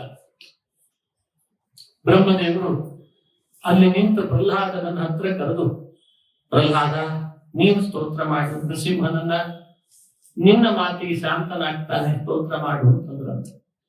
ಪ್ರಹ್ಲಾದ ಕೈ ಮುಗಿದು ಬಂದು ಭಗವಂತನ ಮುಂದೆ ನಿಂತು, ಬ್ರಹ್ಮಾದಿ ದೇವತೆಗಳೆಲ್ಲ ಹಿಂದೆ ನಿಂತಿದ್ದಾರೆ. ನೃಸಿಂಹನ ಎದುರುಗಡೆ ನಿಂತ ಪ್ರಹ್ಲಾದ ಕೈ ಮುಗಿದು ಸ್ತೋತ್ರ ಮಾಡ್ತಾನೆ. ಬ್ರಹ್ಮಾದಯ ಸುರಗಣಾ ಮುನಯೋಧ ಸಿದ್ಧಾ ಸತ್ವೈಕತಾನ ಮತಯೋ ವಚಸಾಂ ಪ್ರವಾಹೀ. ಇದು ಪ್ರಹ್ಲಾದ ಮಾಡಿದ ಸ್ತೋತ್ರ. ಬ್ರಹ್ಮಾದಿ ದೇವತೆಗಳು ನಿನ್ನ ಮುಂದೆ ಬಂದು ನಿಂತು ಸ್ತೋತ್ರದ ಪ್ರವಾಹವನ್ನು ಪಾದದಡಿ ಹರಿಸಿದ್ರೆ ಶಾಂತನಾಗದೆ, ನರಸಿಂಹ ನನ್ನಂಥ ಅಸುರ ಬಾಲಕನ ಸ್ತೋತ್ರಕ್ಕೆ ಶಾಂತನಾಗ್ತಿದ್ದಿ ಅಂದ್ರೆ ಇದೇ ನೀನು ಸರ್ವೋತ್ತಮ ಅಂತಲಿಕ್ಕೆ ನಿದರ್ಶನ ಅಂತಂದ್ರಂತೆ. ದೊಡ್ಡ ದೊಡ್ಡವ್ರ ಮಾತು ಕೇಳೋರು ಬಹಳ ಜನ ಇದ್ದಾರೆ. ನನ್ನಂಥ ಒಬ್ಬ ಸಣ್ಣವನ ಮಾತಿಗೆ ಶಾಂತನಾಗ್ತಿ ಅಂದ್ರೆ ಇದು ನನ್ನ ಕೀರ್ತಿ ಕೊಡ್ಲಿಕ್ಕಲ್ವೇ ನೀನ್ ಮಾಡಿದ್ದು ಅಂತಂದ್ರಂತೆ. ನಿನ್ನನ್ನು ಒಲಿಸ್ಲಿಕ್ಕೆ ಭಕ್ತಿ ಬಿಟ್ಟು ಮತ್ತೊಂದು ಏನಿದೆ ಸ್ವಾಮಿ ಸಾಧನ? ಭಕ್ತಿಗೆ ಮಾತ್ರ ವಶನಾಗುವವನು ನೀನೊಬ್ಬನೇ ಅಂತ ತೋರಿಸಿದಂತೆ. ನಾರಾಧನಾಯಿ ಭವಂತಿ ಪರಸ್ಯ ಪುಂಸಃ ಭಕ್ತ್ಯಾ ತುತೋಷ ಭಗವಾನ್ ನನು ಯೂಥಪಾಯ. ಆನೆ ಮೊಸಳೆ ಗಟ್ಟಿ ಹಿಡಿದು ನಿನ್ನನ್ನ ಕೂಗಿದಾಗ ಅದನ್ನು ರಕ್ಷಿಸ್ಲಿಕ್ಕೆ ನೀನು ಬಂದಲ್ಲ. ಆನೆ ಒಳಗೆ ರೂಪ ಇತ್ತೆ, ಲಾವಣ್ಯ ಇತ್ತೆ, ಸಂಪತ್ತಿತ್ತೆ, ಬಂಧು ಜನಗಳಿದ್ರೆ ಏನಿಲ್ಲ. ಆನೆ ಒಳಗಿರೋ ಭಕ್ತಿ ತಾನೇ ನೀನು ಬರ್ಲಿಕ್ಕೆ ಕಾರಣ ಆಯ್ತು. ಇವತ್ತು ನೃಸಿಂಹನಾಗಿ ನೀನು ಬಂದದ್ದು ಭಕ್ತಿಗೆ ಮಾತ್ರ ಪರವಶನಾಗಿ ಬಂದಿದ್ದಿ. ಹೇ ನೃಸಿಂಹ, ನಿನ್ನ ದಾಸ್ಯವನ್ನು ನನಗಿದ್ರೆ ಸಾಕು ಸ್ವಾಮಿ. ಈ ನನ್ನ ಅಪ್ಪ ಏನೆಲ್ಲ ನಿನ್ನನ್ನು ವಿರೋಧ ಮಾಡಿದ್ರು, ನೀನು ಮಾತ್ರ ಶಾಂತನಾಗೇ ನನ್ನನ್ನು ಅನುಗ್ರಹಿಸ್ತಾ ಇದ್ದಿ ಅಂತಂದ. ಎಲ್ಲರಿಗೂ ಉಗ್ರತ್ತರ ಕಾಣಿಸ್ತಾನೆ ನರಸಿಂಹ. ವರ್ಣನೆ ಹಾಗೇ ಇದೆ, ಆದ್ರೆ ಪ್ರಹ್ಲಾದನ ವರ್ಣನೆಯಲ್ಲಿ ಮಾತ್ರ ಶಾಂತನಾಗಿದ್ದಾನೆ. ಇದು ಹೇಗೆ ಸಾಧ್ಯ? ಅದಕ್ಕೆ ಒಬ್ರು ಹಿರಿಯರು ಹೇಳ್ತಾರೆ, ಉಗ್ರೋಪಿ ಅನುಗ್ರಹೇವಾಯಂ. ಅವನು ಯಾರು ಭಕ್ತರಲ್ವೋ ಅವರಿಗೆ ಉಗ್ರನಂತೆ. ಯಾರು ಭಕ್ತರೋ ಸಿಂಹದ ಮರಿಗೆ ಸಿಂಹ ಯಾವತ್ತೂ ಉಗ್ರ ಅಲ್ಲ, ನರಿಗೆ ಉಗ್ರ. ಹಾಗೆ ಪ್ರಹ್ಲಾದ ನೃಸಿಂಹನನ್ನು ಸ್ತೋತ್ರ ಮಾಡುವಾಗ ಈ ಮಾತನ್ನು ಹೇಳ್ತಾರೆ. ಯಾರು ಭಗವದ್ ಭಕ್ತರಾಗ್ತಾರೆ ಅವರಿಗೆ ದೇವರು ಉಗ್ರನಲ್ಲ. ಅವನು ಯಾವತ್ತಿದ್ರೂ ಅನುಗ್ರಹ ಮಾಡುವವನು ಅನುಗ್ರಹ ಅಂತ ಕರೀತಾರೆ ಅವನನ್ನು. ನಿನ್ನ ದಾಸ್ಯವನ್ನು ನನಗೆ ಕೊಟ್ಟು ಬಿಡು ಅಂತ ಪ್ರಾರ್ಥನೆ ಮಾಡಿದ ನೃಸಿಂಹ ಅಂದ. ಎಂಥ ಭಕ್ತಿ ಮಾಡಿದ್ದಿ ಪ್ರಹ್ಲಾದ, ಇಷ್ಟು ನನ್ನ ಮೇಲೆ ನೀನಿಟ್ಟ ಶ್ರದ್ಧೆ ಭಕ್ತಿಗೆ ವರ ಕೊಡಬೇಕು ಅಂತ ನಾನು ವರದನಾಗಿ ಬಂದಿದ್ದೇನೆ, ವರ ಕೇಳು ಅಂತ. ಪ್ರಹ್ಲಾದ ಅಂತಾನೆ, ವರ ಕೇಳು ಕೇಳು ಅಂತ ನನ್ನನ್ನ ಒತ್ತಾಯ ಮಾಡಬೇಡ ಅಂತ. ನಿನ್ನಲ್ಲಿ ಮಾಡುವ ಭಕ್ತಿಗೆ ಯಾವುದಾದ್ರೂ ವರ ಕೇಳ್ಕೊಂಡ್ರೆ ಅದು ಪುನಃ ವ್ಯಾಪಾರ ಆಗ್ತದೆ.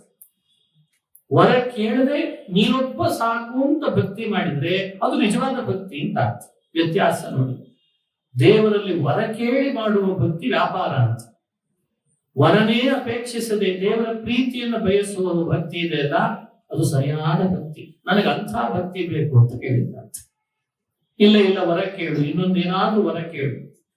ಅದಕ್ಕೆ ಪ್ರಹ್ಲಾದ ಅಂತಾನೆ, ಇಷ್ಟು ವರ ಕೇಳು ಅಂತ ಒತ್ತಾಯ ಮಾಡ್ತಿದ್ದಿ, ನಮ್ಮ ಅಪ್ಪನ ಎಷ್ಟು ಉದ್ಧಾರ ಮಾಡಿದ್ರು ಅಂತ. ದಯಾ ದಾಕ್ಷಿಣ್ಯ ವೈರಾಗ್ಯ ವಾಕ್ಪಾಟವ ಮುಖಾಂತಿ, ತನಗಾಗಿ ಏನು ಕೇಳದೆ ತಂದೆ ಉದ್ಧಾರವನ್ನು ವರವಾಗಿ ಕೇಳಿದ ಪ್ರಹ್ಲಾದ ಅಂತ ಭಾಗವತ. ನರಸಿಂಹ ಹೇಳಿದ, ಪ್ರಹ್ಲಾದ ನಿನ್ನಂಥ ಮಗನ ಹರಿಭಕ್ತ ಮಗನನ್ನು ಪಡೆದದ್ದಕ್ಕೆ 21 ತಲೆಮಾರು ಉದ್ಧಾರ ಆಗಿದೆ ಅಂತ ವರ ಕೊಟ್ಟಿದ್ದಾರೆ. ಅದಕ್ಕೆ ಹರಿಭಕ್ತ ಮಗನನ್ನು ಪಡೆಯಬೇಕು, ನಮ್ಮ ಹಿಂದಿನವರ ಕುಲ ಎಲ್ಲ ಉದ್ಧಾರ ಆಗ್ತದೆ. ಹೀಗೆ ಪ್ರಹ್ಲಾದನನ್ನು ಅನುಗ್ರಹಿಸಿದ ನರಸಿಂಹನ ಚರಿತ್ರೆ ಭಾಗವತದ 7ನೇ ಸ್ಕಂದದಲ್ಲಿ ಬರ್ತದೆ. ಇದೇ ನಮ್ಗೆ ಸ್ಫೂರ್ತಿ. ಇವತ್ತು ಬಹಳ ಜನ ಹಿರಣ್ಯಕಶಿಪುಗಳಿದ್ದಾರೆ, ಅವತ್ತು ಒಬ್ಬನೇ ಇದ್ದ.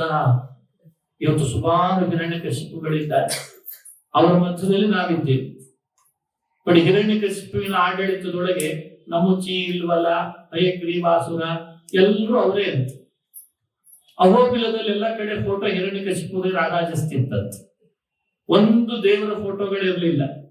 ಆದ್ರೂ ಹರಿಭಕ್ತನಾಗಿ ಪ್ರಹ್ಲಾದ ಮೆರೆದ. ಇದು ನಮಗೆ ಹೇಳಿಕೊಡುವ ಪಾಠ. ನಾವಿವತ್ತು ಧರ್ಮ ಮಾಡ್ಲಿಕ್ಕೆ, ಕರ್ಮ ಮಾಡ್ಲಿಕ್ಕೆ, ದೇವರಲ್ಲಿ ಭಕ್ತಿ ಮಾಡ್ಲಿಕ್ಕೆ ನೆಪ ಹೊಡ್ತೇವೆ. ಏನ್ ನೆಪ ಹೊಡ್ತೇವೆ? ನಾವೇನೋ ದೇವರ ಭಕ್ತಿ ಮಾಡೋಣ ಅಂತ, ದೇವರ ಪೂಜೆ ಎಲ್ಲ ಮಾಡೋಣ ಅಂತಿದ್ವಿ, ನಮ್ ಫ್ಯಾಮಿಲಿ ಮೆಂಬರ್ ಸಪೋರ್ಟ್ ಮಾಡಲ್ಲ ಅಂತ ಕೇಳ್ತಾರೆ ಬಹಳ ಜನ. ನಾವು ತುಂಬಾ ದೇವರ ಬಗ್ಗೆ ಐ ಬಿಲೀವ್ ಗಾಡ್ ಅಂತ, ಈ ಶಬ್ದ ಹೇಳಿದ ಕೂಡ ಹೆದರು ಬಿಡ್ಬೇಕು ಎಲ್ಲರೂ. ಐ ಬಿಲೀವ್ ಗಾಡ್ ಅಂತ. ಆದ್ರೆ ಏನ್ ಮಾಡೋಣ, ನಮ್ಮ ಮನೆಯೊಳಗೆ ಸಪೋರ್ಟ್ ಮಾಡಲ್ಲ. ಈ ಎಲ್ಲ ಈ ತರದ್ದೆಲ್ಲ ಪುರಾಣ, ದೇವರ ಬಗ್ಗೆ ಕಥೆ ಶ್ರವಣ ಮಾಡ್ಲಿಕ್ಕೆ ನಾನ್ ಬಹಳ ಇಷ್ಟಪಡ್ತೇನೆ, ಮನೆ ಒಳಗಿಲ್ಲ ಅಂತ. ಪ್ರಹ್ಲಾದ ಅದಕ್ಕೆ ಅಪವಾದ. ಅವರ ಮನೆ ಒಳಗಿದ್ದ ಅಣ್ಣ, ತಮ್ಮ, ಅವನ ತಂದೆ, ಅವನ ಬಂಧುಗಳು ಯಾರು ಅವನಿಗೆ ಸಪೋರ್ಟ್ ಮಾಡಿದ್ರು ಅಂತಿಲ್ಲ. ಆದ್ರೆ ನರಸಿಂಹನನ್ನ ಭೂಮಿಗೆ ತರಿಸಲಿಕ್ಕೆ ಪ್ರಹ್ಲಾದನೇ ಬೇಕಾಯ್ತಂತೆ. ಹಾಗೆ ಪ್ರಹ್ಲಾದನ ಭಕ್ತಿ ನಮಗೆಲ್ಲ ಸ್ಫೂರ್ತಿ ಆಗಿದೆ. ಅವನು ಗುರುಕುಲದಲ್ಲಿ ವಾಸ ಮಾಡಿದಾಗ ಎಲ್ಲ ರಾಕ್ಷಸರು ಬಾಲಕರೇ ಇರ್ತಿದ್ರು, ಪ್ರಹ್ಲಾದನ ವಿರುದ್ಧನೇ ಇರ್ತಿದ್ರು. ಪ್ರಹ್ಲಾದ ಮಾತ್ರ ರಾಕ್ಷಸ ಬಾಲಕರಂತಾಗ್ಲಿಲ್ಲ. ಇನ್ನೂ ಪುನಃ ಬಾಲಕರನ್ನೂ ಕೂಡ, ರಾಕ್ಷಸ ಬಾಲಕರನ್ನ ಭಕ್ತರನ್ನು ಮಾಡಿದ್ದ ಅಂತ ಭಾಗವತ ಹೇಳುತ್ತೆ. ಇದಲ್ಲದೆ ನಾವು ಮಾಡಬೇಕಾದದ್ದು, ಅವನು ಯಾವುದೋ ಒಂದು ವೇಷ ಹಾಕೊಂಡಾನೆ ನಾವು ಹಾಕೊಳ್ಬಾರ್ದು. ನನ್ ವೇಷ ಅಂತೂ ಇದಿದೆ ಅಪ್ಪ, ಬೇಕಂದ್ರೆ ನೀನ್ ಅದನ್ನು ಅನುಸರಣೆ ಮಾಡುವಂತ.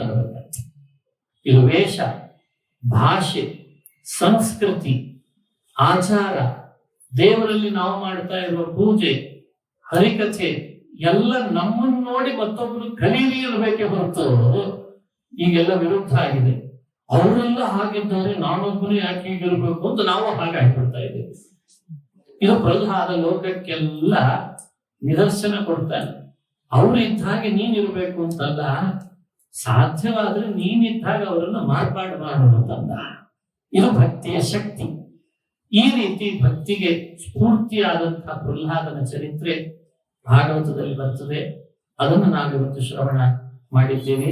ನಾಳೆ ದಿವಸ ಮುಂದುವರೆದ 8ನೇ ಸ್ಕಂದದಲ್ಲಿ ಬರುವ ಕಥಾಭಾಗಗಳನ್ನ, 4ನೇ ಮನ್ವಂತರದಲ್ಲಿ ನಡೆದ ಹರಿ ಗಜೇಂದ್ರ ಮೋಚನೆ ಉಪಾಖ್ಯಾನ, ಮೋಚನೆ ಮಾಡಿದ ಹರಿಯ ಕಥೆ, ಕ್ಷೀರ ಸಮುದ್ರದ ಮಥನದ ಕಥೆ, ಮತ್ಸ್ಯಾವತಾರದ ಚರಿತ್ರೆ, ಅದನ್ನು ನೋಡೋಣ ಅಂತ ಹೇಳ್ತಾ ಶ್ರೀಕೃಷ್ಣ ಅರ್ಪಣಮಸ್ತು. ಹರಯೇ ನಮಃ, ಹರಯೇ ನಮಃ.